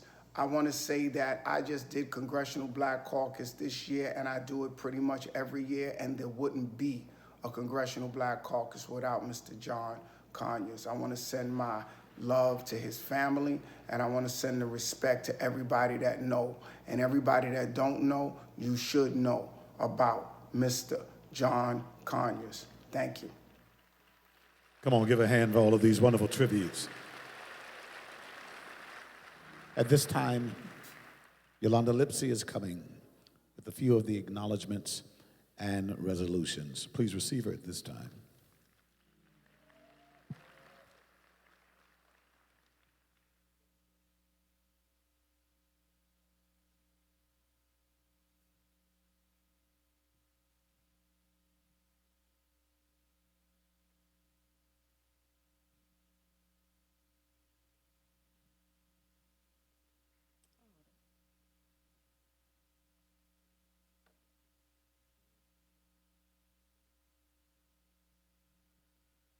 Good afternoon. The family of the Honorable John James Conyers, Jr. wishes to acknowledge the massive outpouring of condolences, comforting prayers, and expressions of love. In the interest of time, we will only read excerpts from a few.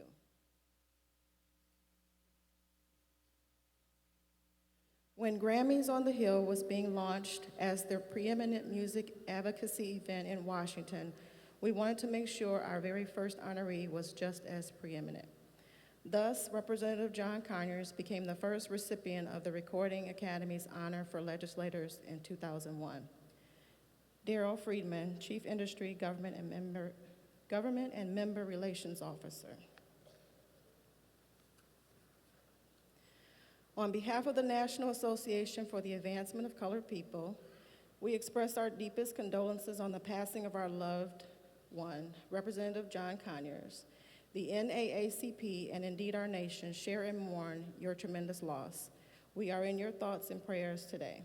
With heartfelt sympathy, Derek Johnson, President and CEO, Leon Russell, Chairman.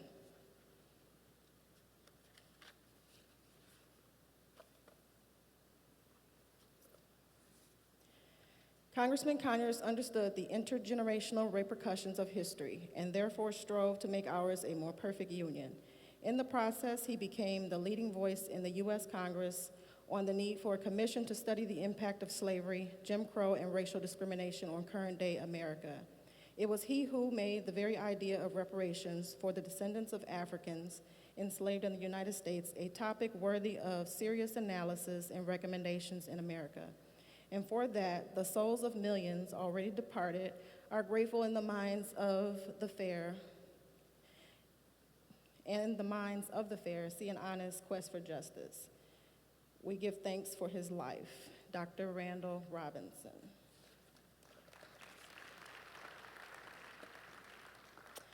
Be it resolved that I, Congresswoman Brenda L. Lawrence, do hereby proclaim John Conyers, Jr. to be an American of great distinction, whose life and legacy will not be forgotten. His work and wisdom will undoubtedly continue to have a beneficial impact generations to come. On behalf of the United States of America, I salute his memory. Congresswoman Brenda L. Lawrence, Member of Congress, Michigan's 14th Congressional District. Good afternoon. I have here a statement of Dionne Warwick, and it reads, "Another giant among us has made his transition. He was a mentor to many, including me. He was a lover of music, but most and above all, he loved right. Because of his leadership on the music of legislation, we knew we could always count on John. He was our champion, our tireless advocate. Because of his leadership on the Music Modernization Act, legacy artists and their families, including me, receive royalties we would have never otherwise received for our hard work over the years.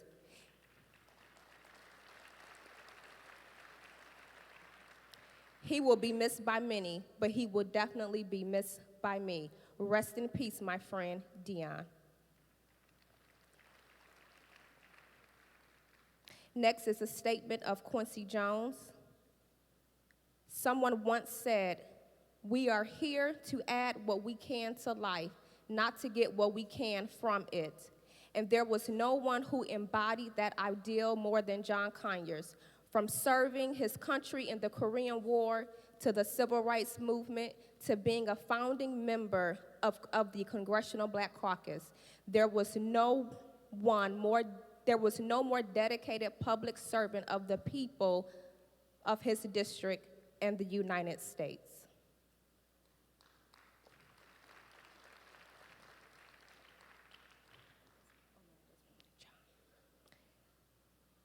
America has lost a great politician, and America has lost an important citizen.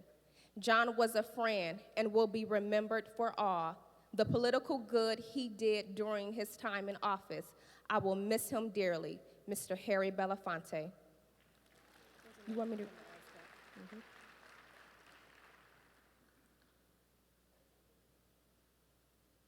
In his more than 5 decades in Congress, Representative John Conyers was a fierce advocate for the rights of music creators. His advocacy was born out of his deep love for music, especially his love of jazz. Composers, songwriters, and musicians knew they could count on him to understand their unique challenges and to support their need for strong copyright laws to make a living. His legacy as a champion for jazz, for music, and for the power of the arts to make our world a better place is legendary and will never be forgotten by those whose lives' work he supported. Paul Williams, Chairman and President of ASCAP. Thank you.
At this time, we're going to try to move the program, and I'm going to ask for your indulgence as we rearrange some things at the request of the family.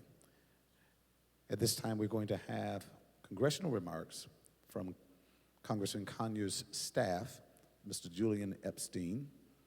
Then we're going to have representing in place of the Honorable Debbie Stabenow, who is attending another funeral at this time and certainly cannot be in two places at one time. Representing is going to be the Honorable Debbie Dingle, as well as the Honorable Gary Peters. And then we're going to come back with special musical guests, Stevie Wonder, and then finish out the remarks. Let's receive these three in this order. Mr. Epstein, the Honorable Debbie Dingle, and the Honorable Gary Peters. Thank you very much. Can I stick this in here?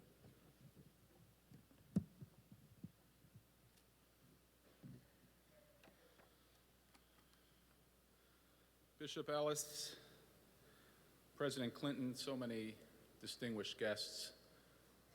I come here today with a heavy heart and a heavy burden representing the hundreds of staff members that worked for Mr. Conyers during his 50-plus years of service. I wonder if I can ask the staff that are here to stand up.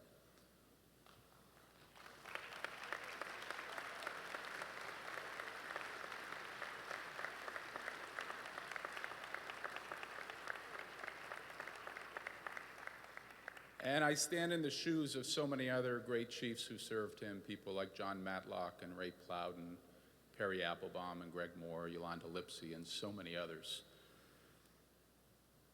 There's so many firsts, so many accomplishments. The first African-American chairman of the House Judiciary Committee, the first African-American chairman of the House Oversight Committee, the first African-American dean of the United States Congress, the MLK holiday, the founding of the CBC, the first nationwide hearings on police brutality, the first motor voter law, the first comprehensive single-payer bill ever introduced into Congress, the first to take up the cause of Haiti and forgotten peoples all across the globe that didn't have a voice.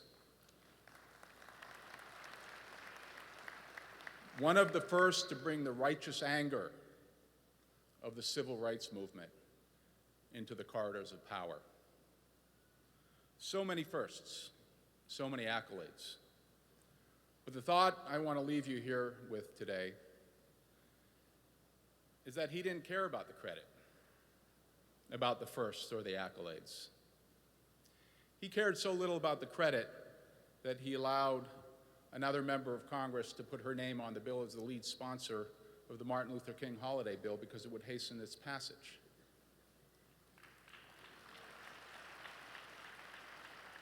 He didn't care about credit. He cared about creed. The creed that we're all brothers and sisters. Equal under the eyes of the law, but more importantly, equal in our everyday dealings with one another. Today's accolades would leave him very gratified, but I think it would also leave him feeling very impatient. He'd be asking each of us, he'd be saying, they're very nice, they're very flowery, they're very lovely, but he'd be saying to each of us, what are you going to do when you leave this wonderful house of worship today? And it is beautiful, to improve your community. That's what he cared about. Jobs, peace, and justice, he used to say. And there are a couple other things that you should know about him. He was a kind man. He was the first to call whenever the chips were down. He was unfailingly dignified, well-dressed as well, but unfailingly dignified. Even in the face of the most partisan, bitter dispute, and even worse. He was deeply committed to the people of Detroit and committed to the cause of justice. In the many decades that I knew Mr. Conyers, and I am in a house of worship, and I'm telling the truth here, I never knew him to take a day off. That's how committed he was to the cause. He was never afraid to risk his prestige by taking unpopular positions if it meant giving a voice to the voiceless.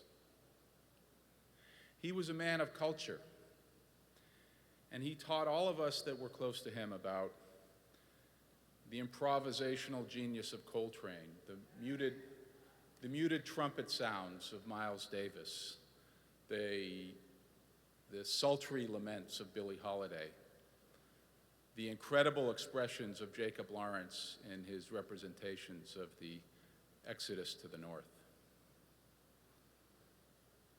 He was especially proud when the first African-American president was elected in November of 2008. But he always said, Reverend Jackson, that not enough credit was given to Reverend Jackson for trailblazing that way.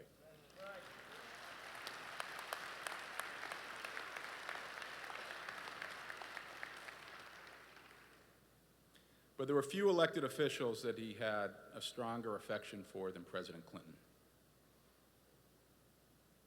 And history should show that it was Mr. Conyers who was principally responsible for the successful strategy to defeat the unconstitutional attack on the Clinton presidency in 1998. He's the guy that deserves the credit for it. And there was no one here that he would want more today to honor him than President Clinton. He loved the people of this great city of Detroit. And he was never too busy or never too self-important to make time for any of you. And if he were here today, he would want to thank you for this reciprocated love that you gave him, and he felt it.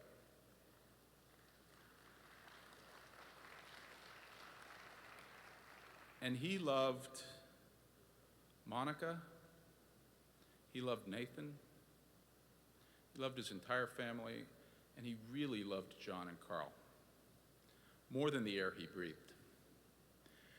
And to me, and my own father used to say this, I worked for him for many years, he was like a second father to me. And so if there's one thing that I would ask of everyone assembled here today, is that we all take on the responsibility now of playing a second father to John and to Carl. I know that is what he would want. Thank you very much, and thank you for being here today.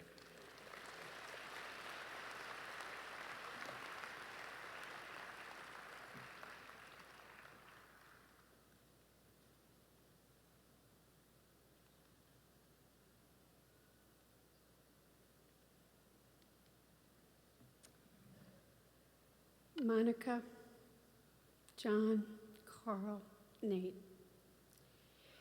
I know, and all of the Conyers family, I know the sadness and pain you feel right now, probably too well.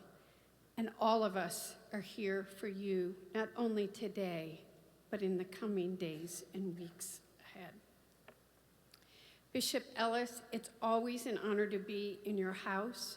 And I'm a Catholic girl who listens to what the clergy says and obeys. The nuns taught me that. To my colleagues from Congress, Brenda's out there, and she and I, Rashida, those of us, Senator Peters, and I know Senator Stabenow wanted to be here. We've lost so many people this year, but we want to thank our colleagues from out of state who've come to join us to pay tribute to our friend. And to all gathered today, we're mourning together. It is a difficult day for all of us, and honestly for me, it's been a really horrible year. We're losing too many giants, and men and women who've been mentors, inspiration, and those who taught us how we make a difference to stand up for what's right, and that to do right requires more than words, it requires action. Real action. John Conyers served the people of Detroit and Michigan for over 50 years, 53 years in Congress. I'm going to share a story that Monica knew, and I didn't until I learned it this last week. Most of you know, or many of you know, that John Conyers worked for John Dingell in the 50s. Yes, maybe Monica and I were born, but we were like barely born. But when John Dingell offered John Conyers a job, this is the story I didn't know. I didn't know he turned it down that first day. And he thought about it overnight, and he thought, this is exactly where I could make a difference, and went out back to John the next day and said, would you reconsider hiring me? And John put his arm around him and said, come, my friend, we'll go down to Saunders. A few of you will remember what Saunders was. I'll buy you a milkshake, and we'll talk about how you and I are going to make a difference.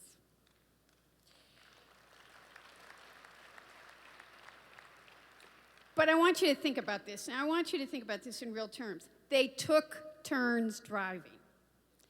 I want you to think of the two of them in a car. I don't care which one of them was driving. No pedestrian or probably anybody else in another car was really safe. I mean, just think about it. But they would plot together and not paying any attention to the road or anybody around them, but focused on what the end game would be for justice for all. Now, Nate, you need to tell us how many dents they got, because I know you knew, and that was a hidden secret, but you can tell us now. They won't, they're up there laughing at us. Those were tough days, which these are now too. But they were very different. They were seriously dangerous physically. There were strong emotions and a real fight for civil rights that's still too real today, and I can't believe it's so real as it is today. But when John Conyers ran that first time, he won by only 158 votes.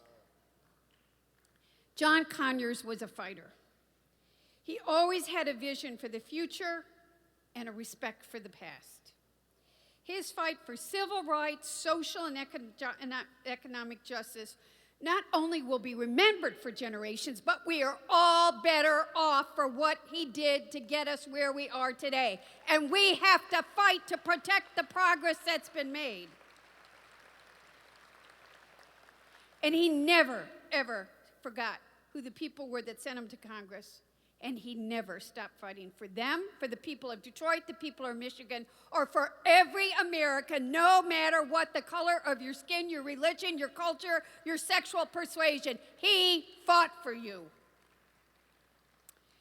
But John and John were always friends first, colleagues second, and their friendship endured a lifetime. They shared a passion for Michigan and taking on powerful interests on behalf of just working men and women.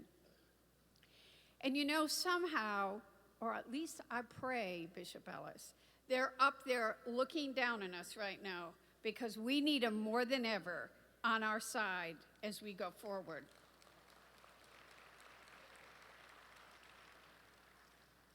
I want to tell you how I remember John Conyers. Yes, he worked for, they were great. I was married to a giant, and John Conyers was a giant. But John Conyers was a mentor and a friend to me. When I got elected, it was the first time John had been hospitalized. He wasn't able to be there with me when I was sworn in, or even those first few weeks. And John Conyers knew I was sad. He every day came up to me to make sure that I was okay. And when Brenda and I were freshmen, I love all my colleagues. I love you all behind me. But nobody from Michigan really cared about how we were going to get on a committee or what our committee assignment was. But John Conyers did. And he stood with us, fought for us. He was dean of our region, and he never left our side to make sure we were taken care of.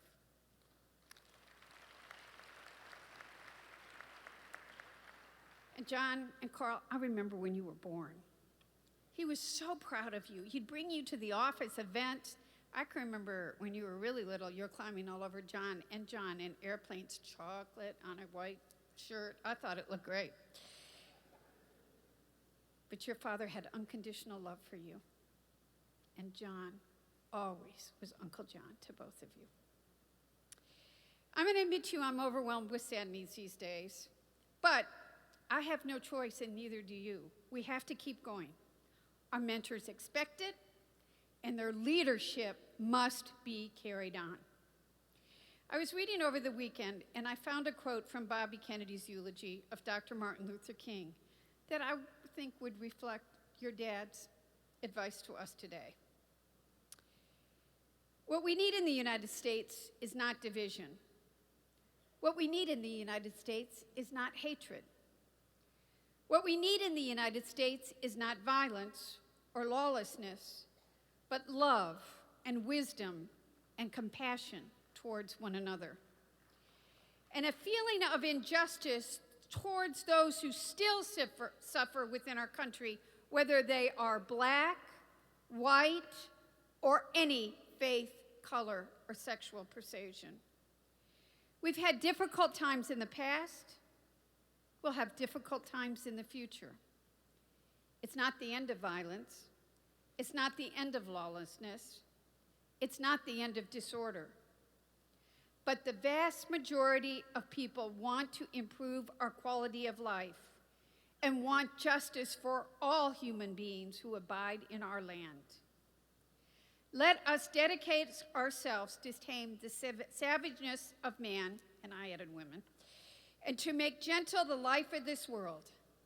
Let us dedicate ourselves to that and say a prayer for our country and for our people. John Conyers, thank you for your lifetime of service and dedication. May God bless the Conyers family during this difficult time, and may the life of John Conyers not only inspire each of us to follow him in service, but to know we have no right to just sit down and let others act. Every one of us has a responsibility for action for the future of our country. Thank you.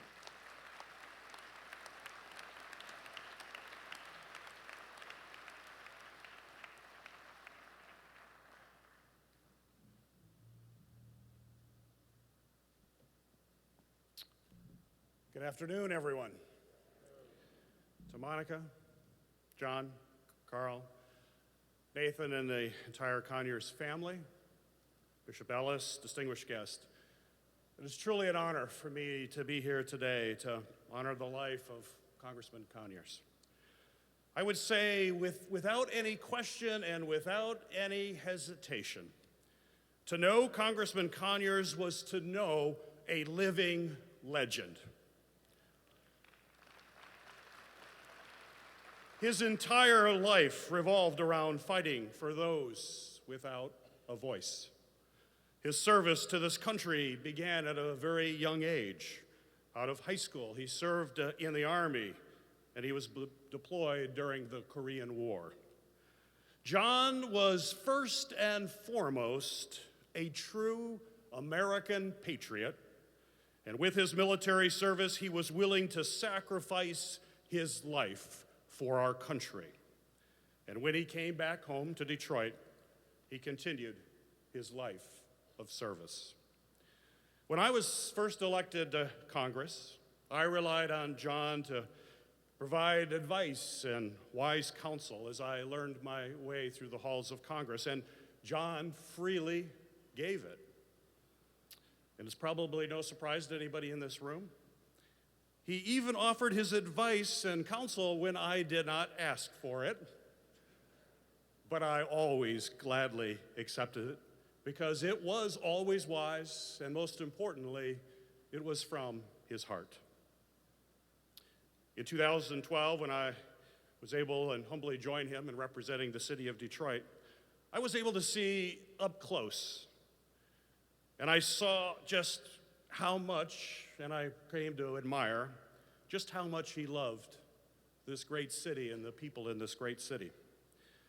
And I also got to see just how much this great city loved John Conyers.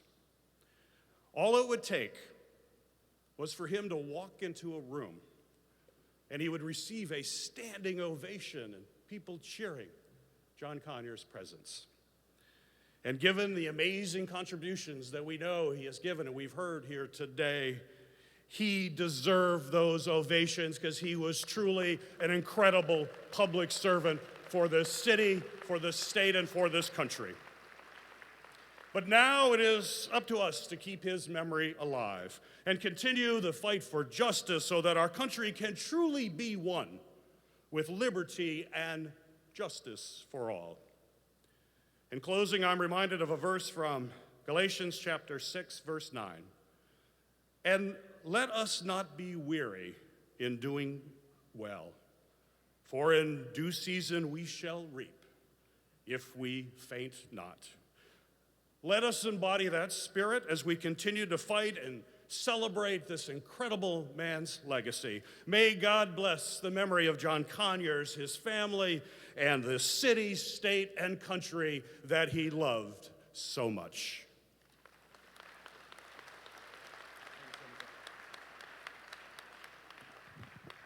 As we prepare for our next musical guest, I just want to recognize some individuals who are here, and certainly in a service of this magnitude, if you had 24 hours, you still could not get everybody on the program to share, amen, the wonderful thoughts that they had for this great giant of a man.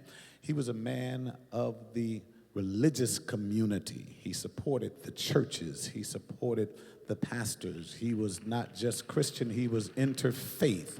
Amen. And I want to thank all of you who are here on today. Please stand, all of the ministers and pastors and evangelists. And we have so many here. The Honorable, amen, Minister Louis Farrakhan is here celebrating with this family on today, as well as bishops and imams and all of those from Interfaith. We thank you for coming and celebrating this great man's life. And certainly we're going to hear a few more congressional remarks after our next musical guest, but everyone from Congress and from the Congress could not come to be here on today, but there are so many individuals that did rearrange their schedules and move things around just to come and just to pay tribute to this honorable man. And many of them not on the program, but they are out in the audience. I would have them to stand, those of the United States House of Representatives and the United States Senate.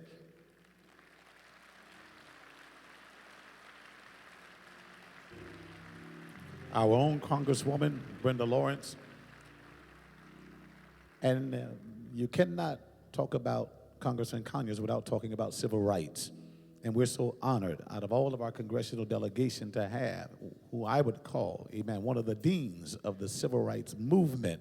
Long before he was elected to office, he was out on the bridge. He was out in the streets. He was putting his life on the line, and we shall never, ever be able to repay him for the sacrifices that he has made, the Honorable John Lewis.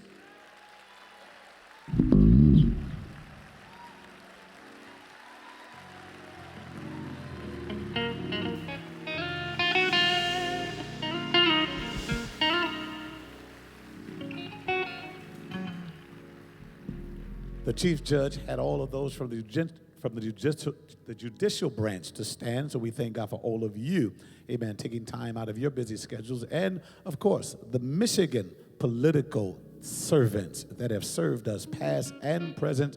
We have both former mayors, Dave Being and the Honorable Dennis Archer, here on today, representing, along with City Council President Brenda Jones and other council representatives, and all of our Michigan, amen, servants, please, political servants, please stand. Those from the state, those from the county, those from the municipalities, the school districts and boards of governors and the like. We thank all of you all for coming. You all knew he loved you, and he knew that you loved him. Thank you so very kindly. I present to you at this time a great friend of Congressman Conyers. We claim him, even though he was around the corner in Saginaw, we claim him as Detroit's own, the musical genius and giftings of Mr. Stevie Wonder. Please receive him as he comes.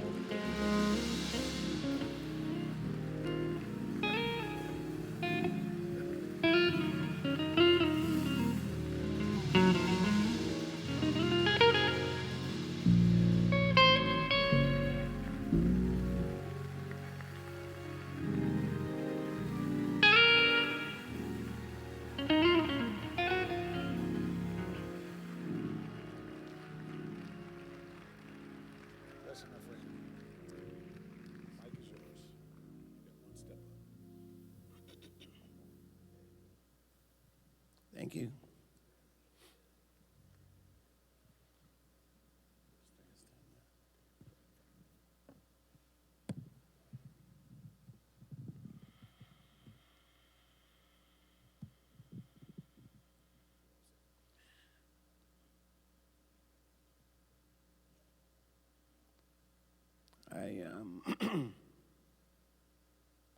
I had some thoughts, and I just sort of put some things down that I was feeling.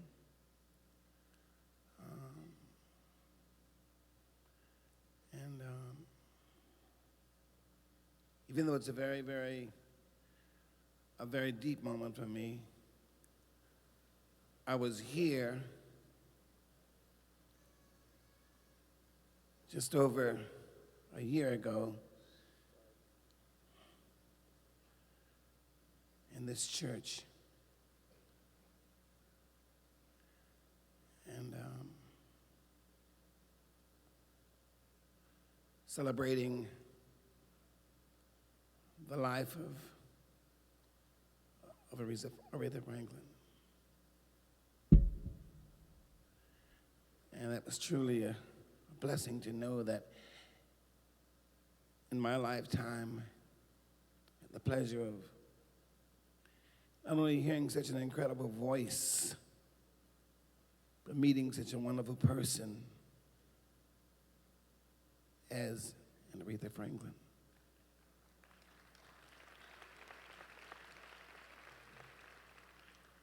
I never imagined that as well, in this life of mine, I would have the pleasure of meeting someone that I, as a little boy of 10 years old, remember hearing that voice of a man who, to just recall a song that Aretha did called Climbing Higher Mountains, Trying to Get Home. This man spent his entire life climbing mountains.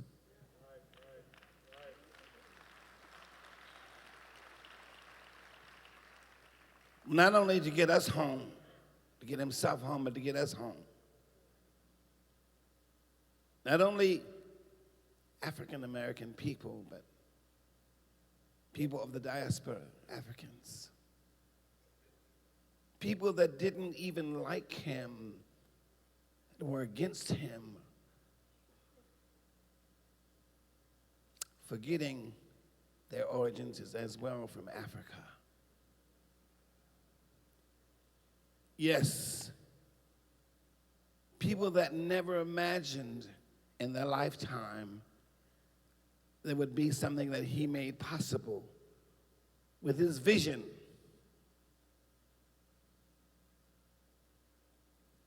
In 1967, of being there, a holiday honoring Dr. Martin Luther King Jr. God gave him the vision, and he was a part of making the reality. So we celebrate this man today, but not to the level that we should have been celebrating him.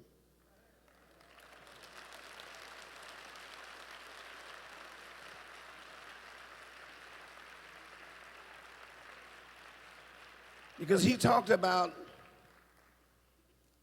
those higher mountains, climbing them.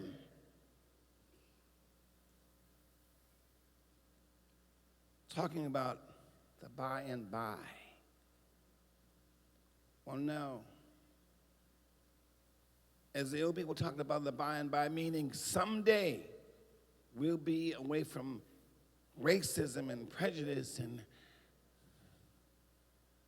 we'll be away from the place of people not having health care,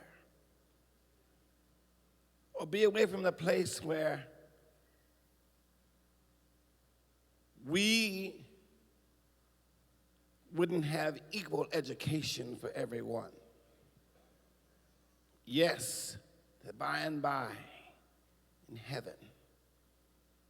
But you know, he believed, and I believe, and those of us who are real, true Americans of whatever color we are, know that the by and by has got to be right now.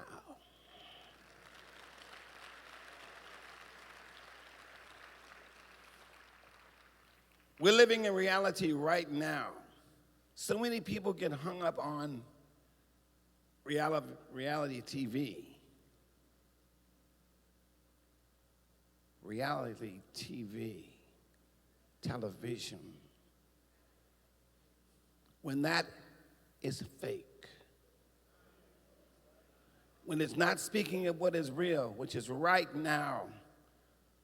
We're living in the real right now. We're seeing what's happening to our planet right now. We're seeing the fires right now. We're feeling the pain of it all right now. So we cannot forget that life of John Conyers Jr. because he reminded us every single day that he spoke on those things are very real. But what we can do so that we don't forget is commit ourselves on this coming celebration of Dr. King's Day. For those that go to work, don't go to work, do something constructive for this nation. Make sure that those of you who have not registered, make sure that you register so that you can vote.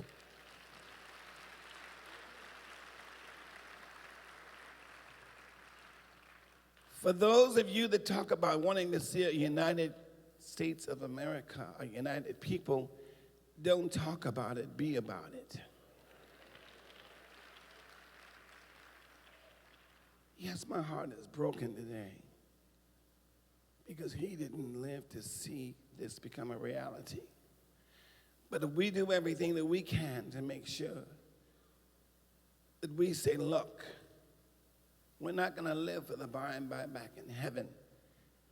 We want to see it here, that by and by on earth, that heaven on earth, the blessing that God means for us all to have and share equally. That is what we want. That is what we all deserve. And if you really are committed as being a human being, forget about being an American or wherever you're from. Being a human being.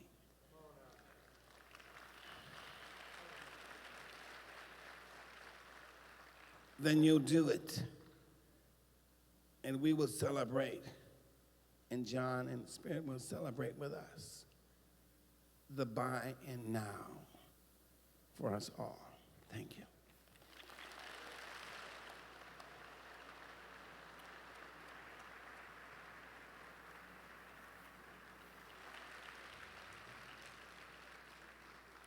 There's a song that John would always want to, when I would see him, go to his house and play piano,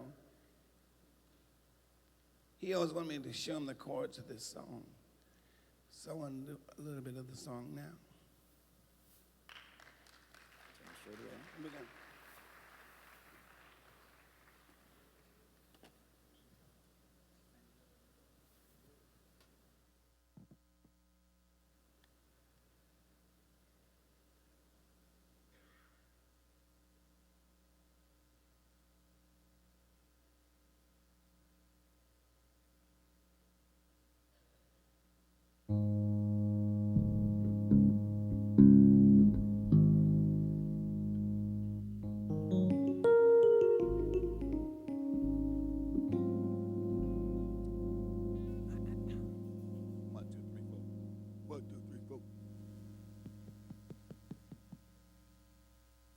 Level. 1, 2, 3. Can you hear me? Can y'all hear me? Good.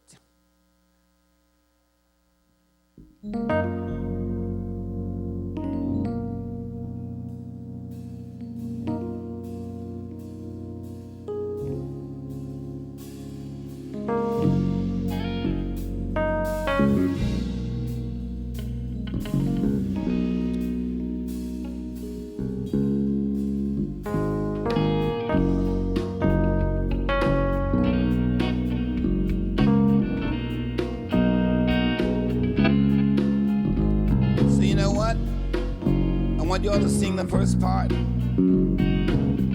you know the song, la la la la la, go.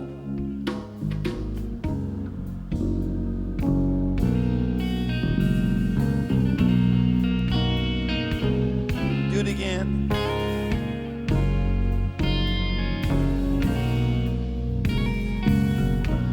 This is for you, John. My chérie, amor, lovely as a summer day. My chérie, amor, distant as the Milky Way. My chérie, amor, pretty little woman I adore. You're the only girl my heart beats for. I wish that you were mine. In a cafe, or sometimes on a crowded street.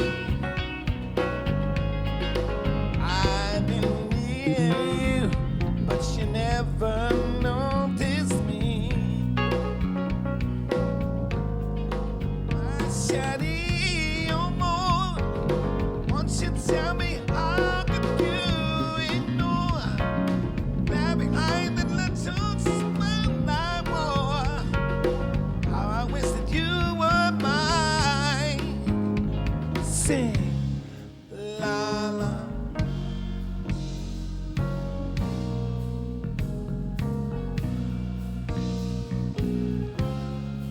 La la la la la la.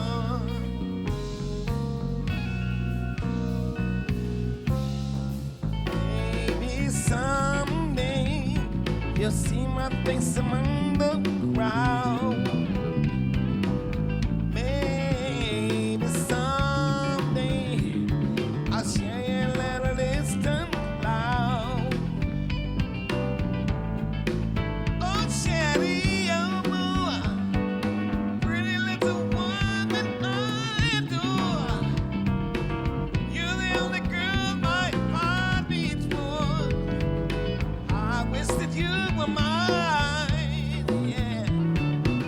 Sing la la.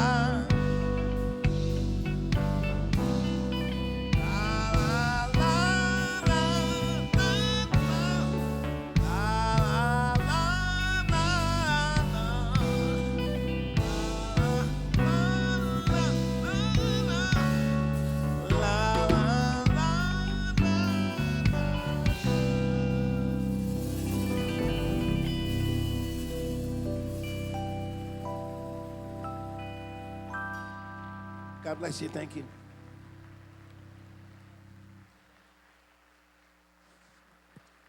Come on, give a hand for the one and only musical genius and gifting of Mr. Stevie Wonder.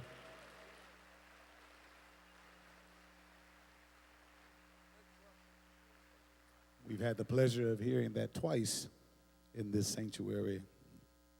Just last year, we buried Sylvia Moy, who was the first African-American female producer and writer of Motown Records. And she was the one that wrote that song for Stevie Wonder. And he made it a #1 hit. Come on and give God praise again.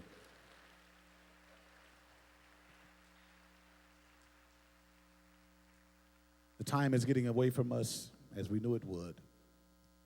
We've got a little ways to go, and I'm going to ask all of you that are coming to be very considerate as the family is rearranging some things on the program. We have to get to the cemetery. It is daylight savings time is over, so it does get dark right about 5:45 p.m., and we do have to go to the cemetery, and we have a lot of ceremonial things that we have to do there as well, and we certainly don't want to be there in the dark. We want to honor the Tuskegee Airmen who are here on today. Congressman Conyers was a part of this historic group of men and women.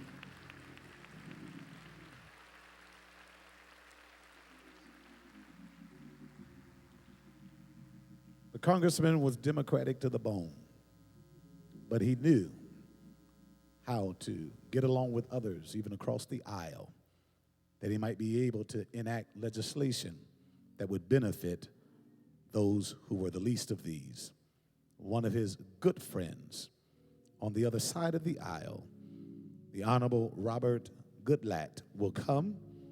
He'll be followed by the Honorable Sheila Jackson Lee. She will be followed by the Honorable Maxine Waters.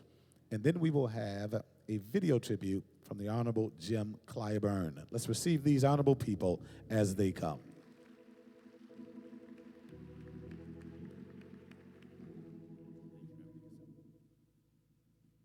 Good afternoon. Judge, I would have preferred to go right after President Clinton than right after Stevie Wonder. It's an honor for me to be with each and every one of you today to celebrate the life and times of my friend and yours, John Conyers. You know, I served in the Congress for 26 years, retiring earlier this year, and 25 of those years I spent with John Conyers. I thought 26 years was a long time. My wife thought it was even longer. 53 years in the United States House of Representatives. I know the job, 80 to 90 hours a week. I believe it when Julian says that he never took a day off. That is unbelievable dedication and service to your country. He served with 10 presidents of the United States, starting with Lyndon Johnson. When he was sworn in January of 1965, no one had ever heard of Neil Armstrong or Buzz Aldrin because they hadn't landed on the moon yet. And Dr. Martin Luther King Jr. was still with us, awakening America to the need for civil rights for all.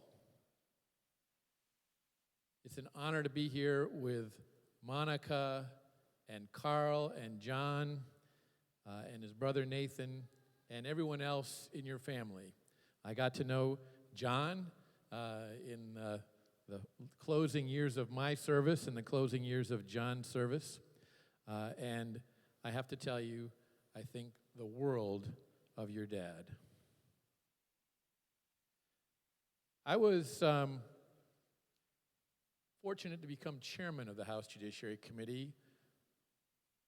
And for the last 5 years of John Conyers' service, I sat next to him. So that's the time I'm going to focus on. President Clinton and others have done an outstanding job of recounting the many, many accomplishments of John Conyers.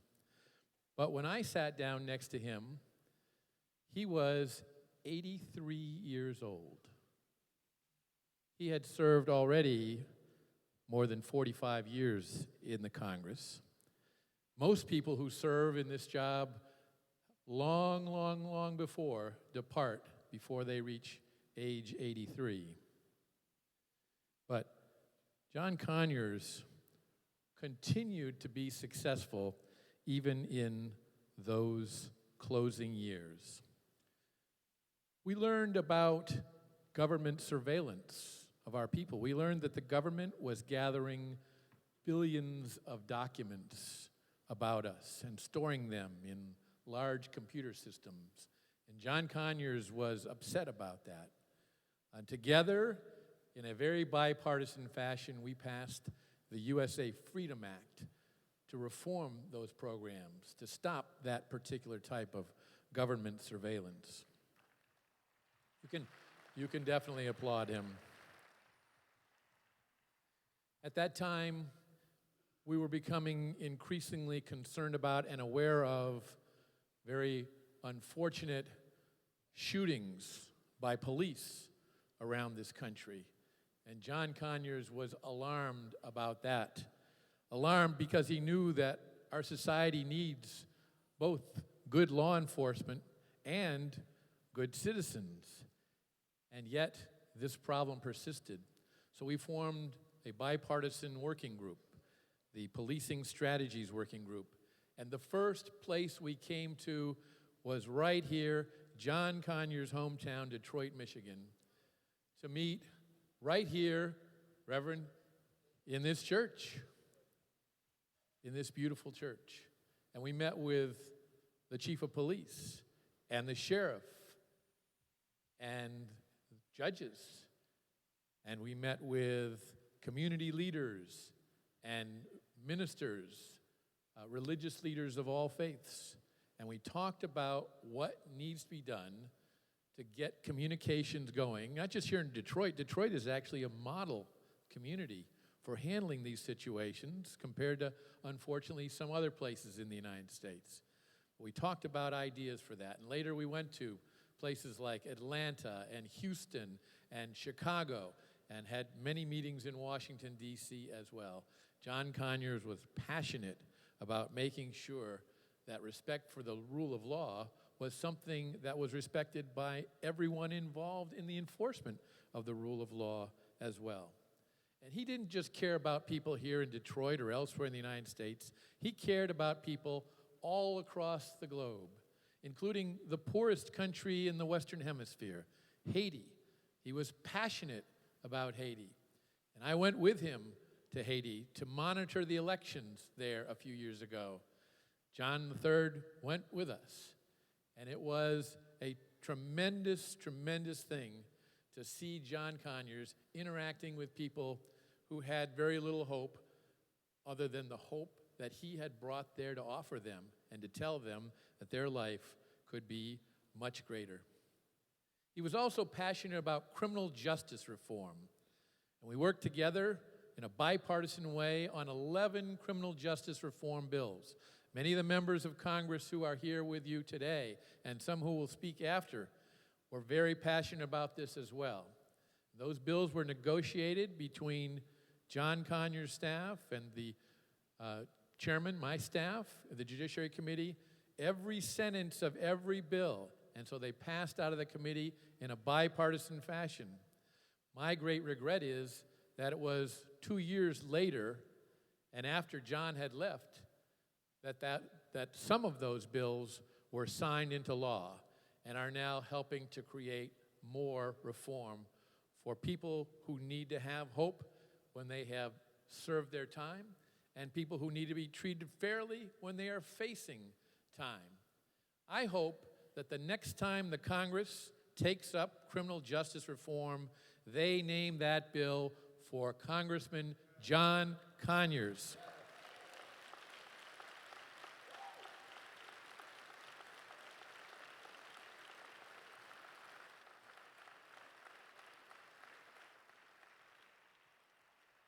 Julian did a great job about talking about Congressman Conyers' staff. I just want you to know that across the aisle, we really, really respected his staff. But even more importantly, John Conyers loved his staff, and they helped make the record that we are celebrating here today. So my hat's off to all of you as well. Finally, I want to say something about John Conyers, the man, because I think of all things, John Conyers was a gentleman. And I don't mean the snazzy sports coats. I don't even mean the jazz. I mean John Conyers was a gentle man. And I'm referring to the fact that he was always, in his demeanor, firm but polite. He held strong convictions, but he was soft-spoken. And he said over and over again, and I will never forget it, he said it to me, he said it to others, he said it when the Judiciary Committee were hurling insults back and forth across something we're not supposed to do, but John Conyers would say, you can disagree without being disagreeable. Many of you have probably heard him say the same thing. It was a lesson to us all, and as dozens of bills went from that committee to be signed into law by presidents of both parties, he proved that disagreeing without being disagreeable leads to people talking to each other, finding common ground, getting things done, and not always disagreeing. a lesson for us all. God bless John Conyers. God bless his wonderful family. And may God bless the nation that John Conyers loved.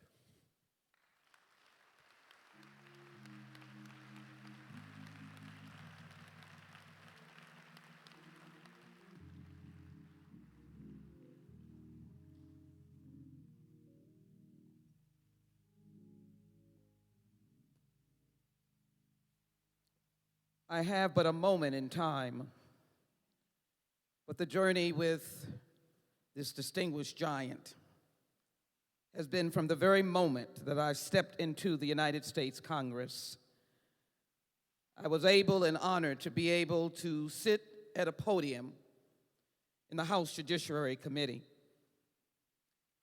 It is for that reason that I come with a mountain of passion and an understanding that first, Chairman Goodlatte, we will accept that challenge, but we will also accept the challenge that this giant be honored in Washington, D.C.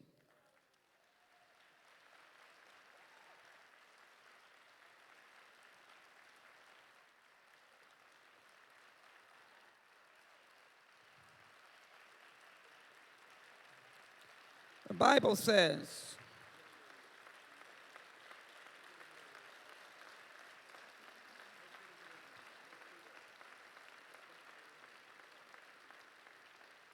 says, for even the Son of Man did not come to be served, but to serve and to give his life a ransom for many. John Conyers answered the call to serve so that others could have justice. Many have spoken the beauty of the music of Stevie Wonder, have spoken of the voiceless. I speak of those who tried to speak and were silenced. John Conyers took their cause. I am honored to be here with Bishop Charles Ellis and First Lady Chrisette Ellis in this beautiful, graceful house of worship.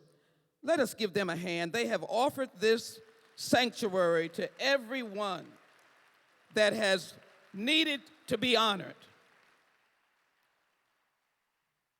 Let me acknowledge, just for a moment, Monica, John, and Carl. Carl is like family. John knows I have adopted him in Houston. To Nathan, and to simply say, we can't thank you for how much you gave by sharing John or giving John to us. And all we heard about when we talked to John in those quiet moments was all of you. He loved you without question, and I believe we owe you a debt of gratitude and honor.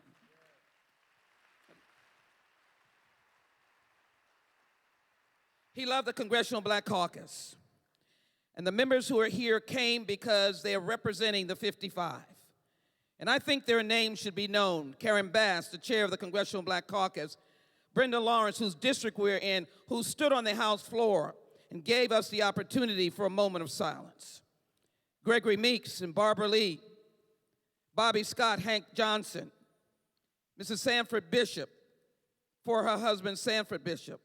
You'll hear from Maxine Waters, our champion. John Lewis, whose head was bloodied on the Edmund Pettus Bridge. Gwen Moore, Carolyn Kilpatrick, Sandy Levin, who served with him for many, many years, and Steve Cohen. And all of those who may have been here, we thank them. John Conyers told us, the stuff that I dealt with, you will have to deal with, and you will be called names, ostracized, threatened, and maybe even killed because of your positions for standing up for the rights of others. So in the moment I want to really focus on that, because we have been speaking about a giant. Oh, he was a giant. We've been speaking about an icon, but we have not spoken about how unpopular all that he stood for was. No one rushed to be with John Conyers. Virgie Rollins of the Democratic National Committee knows that. No one jumped up and down except a few good souls and all of you in Detroit that he loved, and you were his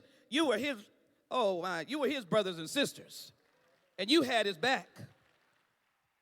But when he offered to make the holiday, Dr. King's holiday, there was not this clamor across America saying, I wanted to do that the whole time.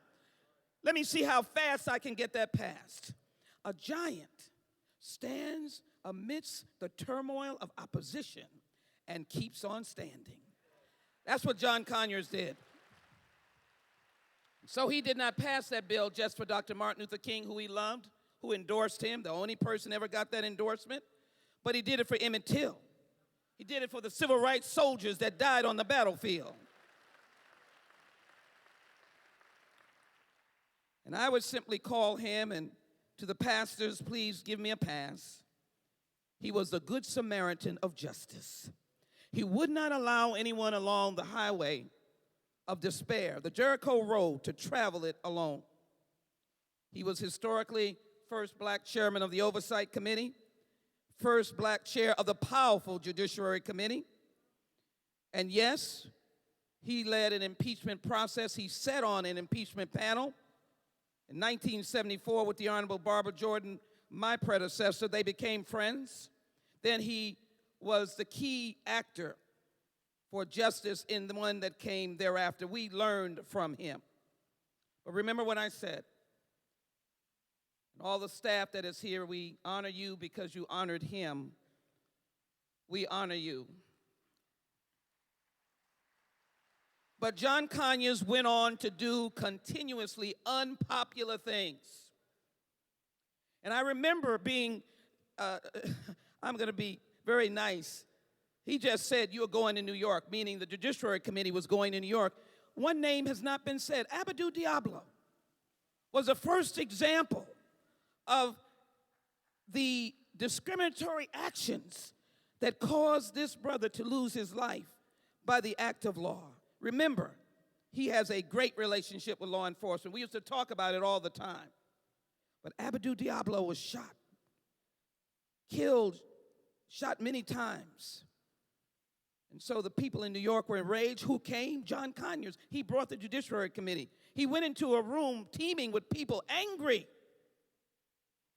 They felt that there was no one who cared about him. And John Conyers came, and he gave voice to the silenced, and he gave them hope.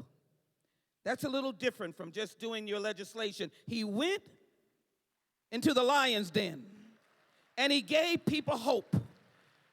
He led the first discussions between community and police. He was that conscience. He was that fighter. He was a Renaissance man. You all know that he wanted to be a jazz man. He didn't want to go off and do all of this that he's doing for you. He wanted to snap his fingers. I used to see him all the time. He held those jazz caucuses that I now chair at the Congressional Black Caucus, and it was a happening.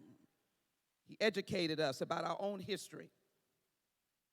He wrapped himself around being ostracized and being talked about and rebuked because he said if it was for right, he was a giant and he was going to do it. He took Rosa Parks when we had forgotten. Oh, we read it in the history books, but when Rosa left Alabama, we probably had all forgotten. I know you don't want to be included in that, so say those other folk out there forgot. But John Conyers gave her a position of dignity, not a job, a position of dignity. And he kept and wrapped himself in Rosa Parks. And so, my friends, the 1960 Voting Rights Act has made all of us who are standing here before you. Barbara Jordan would have never been elected without the 1965 Voting Rights Act, nor the 55 members, many of them, of the Congressional Black Caucus. He fought to free Angela Davis, names that we forget. He stood alongside of so many in the fight against apartheid. I went to South Africa with him way after. He stood along with our champion, Maxine Waters. And again, he held congressional hearings that other people did not want to hear about. He fought for the Wilmington 10, the Jenner 6. He realized that homelessness started because people were unfair with respect to housing.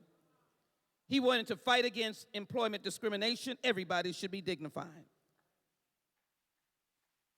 And then he did something in 1989 that was pretty darn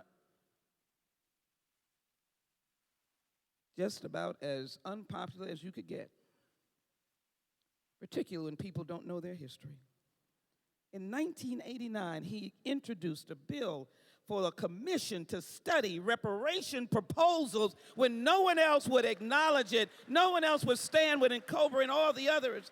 No one else would stand, but he stood. He stood. What else do I do when there's nothing else to do? I just stand. How unpopular could you get?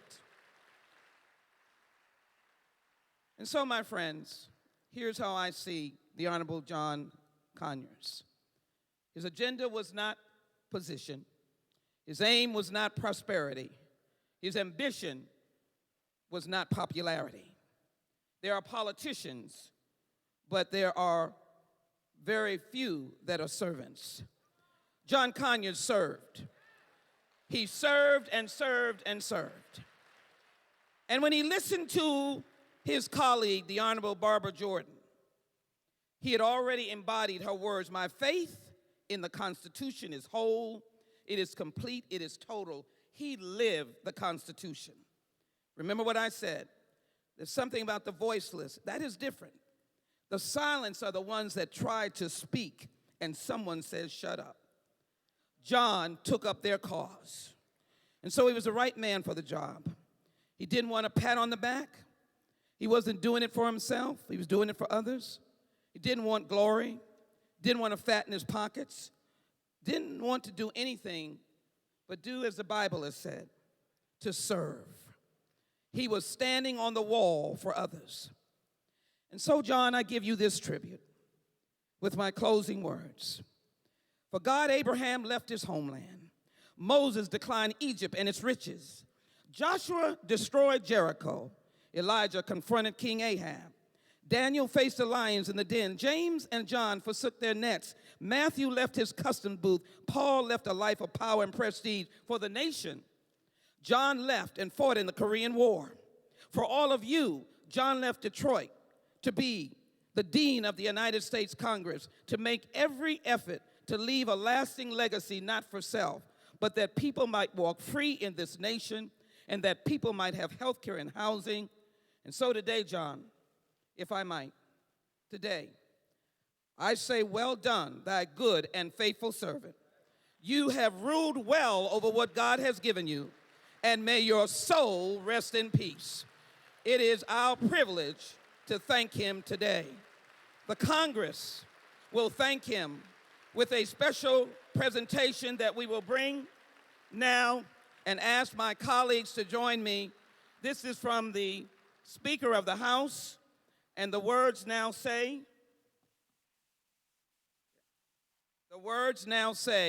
this flag was flown over the United States Capitol by the Honorable Nancy Pelosi, Speaker of the United States House of Representatives, honoring the distinguished life and service of the Honorable John James Conyers, Jr., the 44th Dean of the United States House of Representatives, and the first African-American Dean, and a representative of the 13th District of Michigan, October 27, 2019. We will present this to the family now.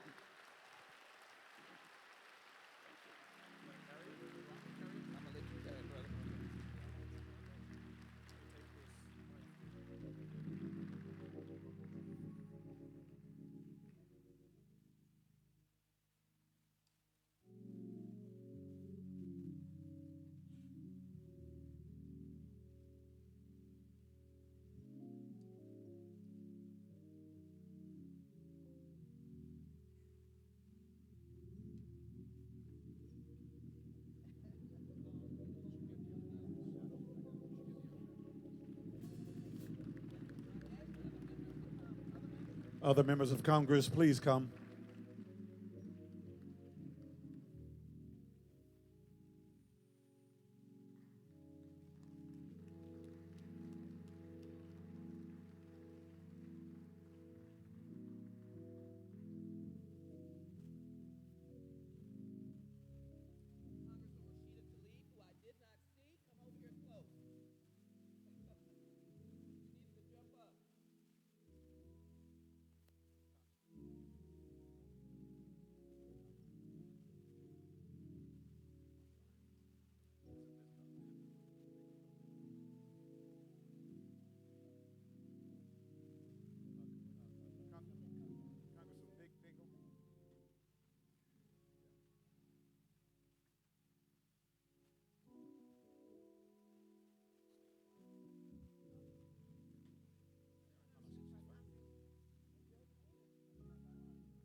Hold on, Senator Levin.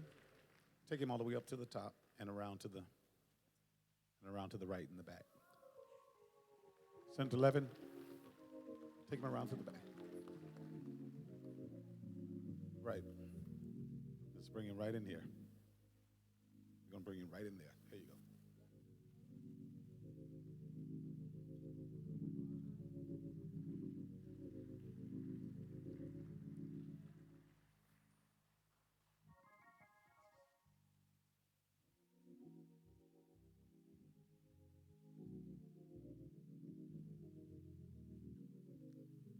And now the Congressional Choir will sing Amazing Grace under the direction.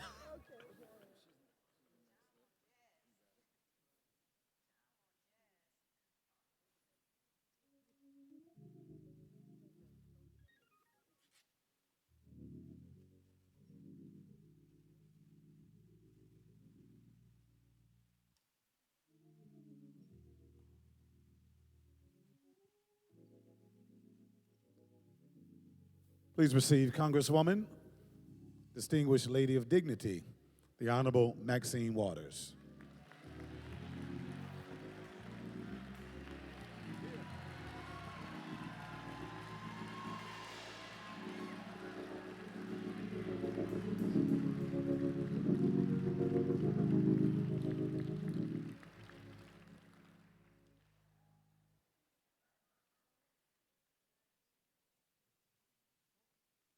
Good afternoon, everyone. I am so pleased and honored that I was asked to be here today to be a part of the homegoing ceremony for one of the most wonderful human beings I've ever met in my entire life. And I want to start by saying to Monica, his loving wife, to his precious sons, John III and Carl, to Nathan and the entire family, thank you for having me here. To Monica, I want to say a special word. I want to tell you that as a member of Congress and elected official, I have a family. All of these elected officials that you see here have families. We are in the spotlight. We are scrutinized. We are condemned, and sometimes we are loved. But we understand who we are and what we do. The first thing that I want to share with you today is this. John Conyers III, John Conyers Jr., was your husband. He loved you. John Conyers Jr. to John III and Carl was your daddy. He loved you. Nobody can take that away from you. And I want you to know you have weathered the storm. The future holds good things for you. Don't look back, except to look back on the fact that you lived and loved a wonderful man who not only gave his everything to you, but you shared him with so many other people that he gave so much to. A big round of applause for the family.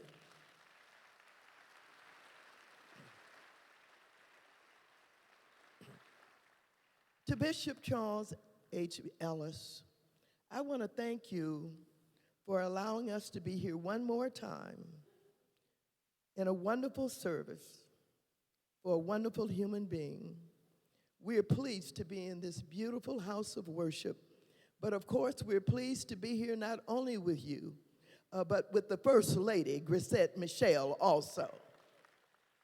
And to all of the members of the clergy, thank you so very much for your participation. To President Bill Clinton, thank you for just showing up and remembering. Thank you for your service to this country. I want to say to the governor, to the lieutenant governor, to the mayor, and all of the elected officials, thank you for taking the time from your schedules today to be here for the Honorable John James Conyers Jr. And to all of my colleagues from the House of Representatives and from the Senate, thank you for stopping your schedules, for being here, for understanding how important it is for all of us to be here. For Virgil Rollins, who is the chair and the leader of the Black Caucus of the DNC, thank you for your love of John Conyers and the way that you always supported him. Thank you, Virgil Rollins. Now, while I thank all of the elected and appointed officials, and while I thank Reverend Anthony, who is the president of the NAACP here in Detroit, who loved John and all of us and invites us here year in and year out, I have to tell you that I have to thank my brother, my dear friend, the Reverend Jesse Lewis Jackson. Reverend Jackson and John Conyers, two of a kind, bold, progressive, not afraid, willing to do what most others would not do. John Conyers, again, was a founding member of the Congressional Black Caucus, the longest serving African American in the history of Congress, and a lifelong champion of civil rights and equality. However, to me, John Conyers was more than a colleague. He was a mentor. Long before I ever served in Congress, John Conyers was traveling around the country, and I can remember very vividly when he would come to Los Angeles. He always sought me out. I was serving as a member of the California State Assembly, and he shared his wisdom and expertise with me on issues of race and confronting police brutality and the unjust criminal justice system. He taught me so many lessons that I will never forget, such as how to effectively leverage the African American radio and community newspapers during a time when our leadership was often ignored and overlooked by the so-called major media. John Conyers took me and so many other members of the Democratic Caucus under his wing and his leadership, and his voice is certainly going to be missed.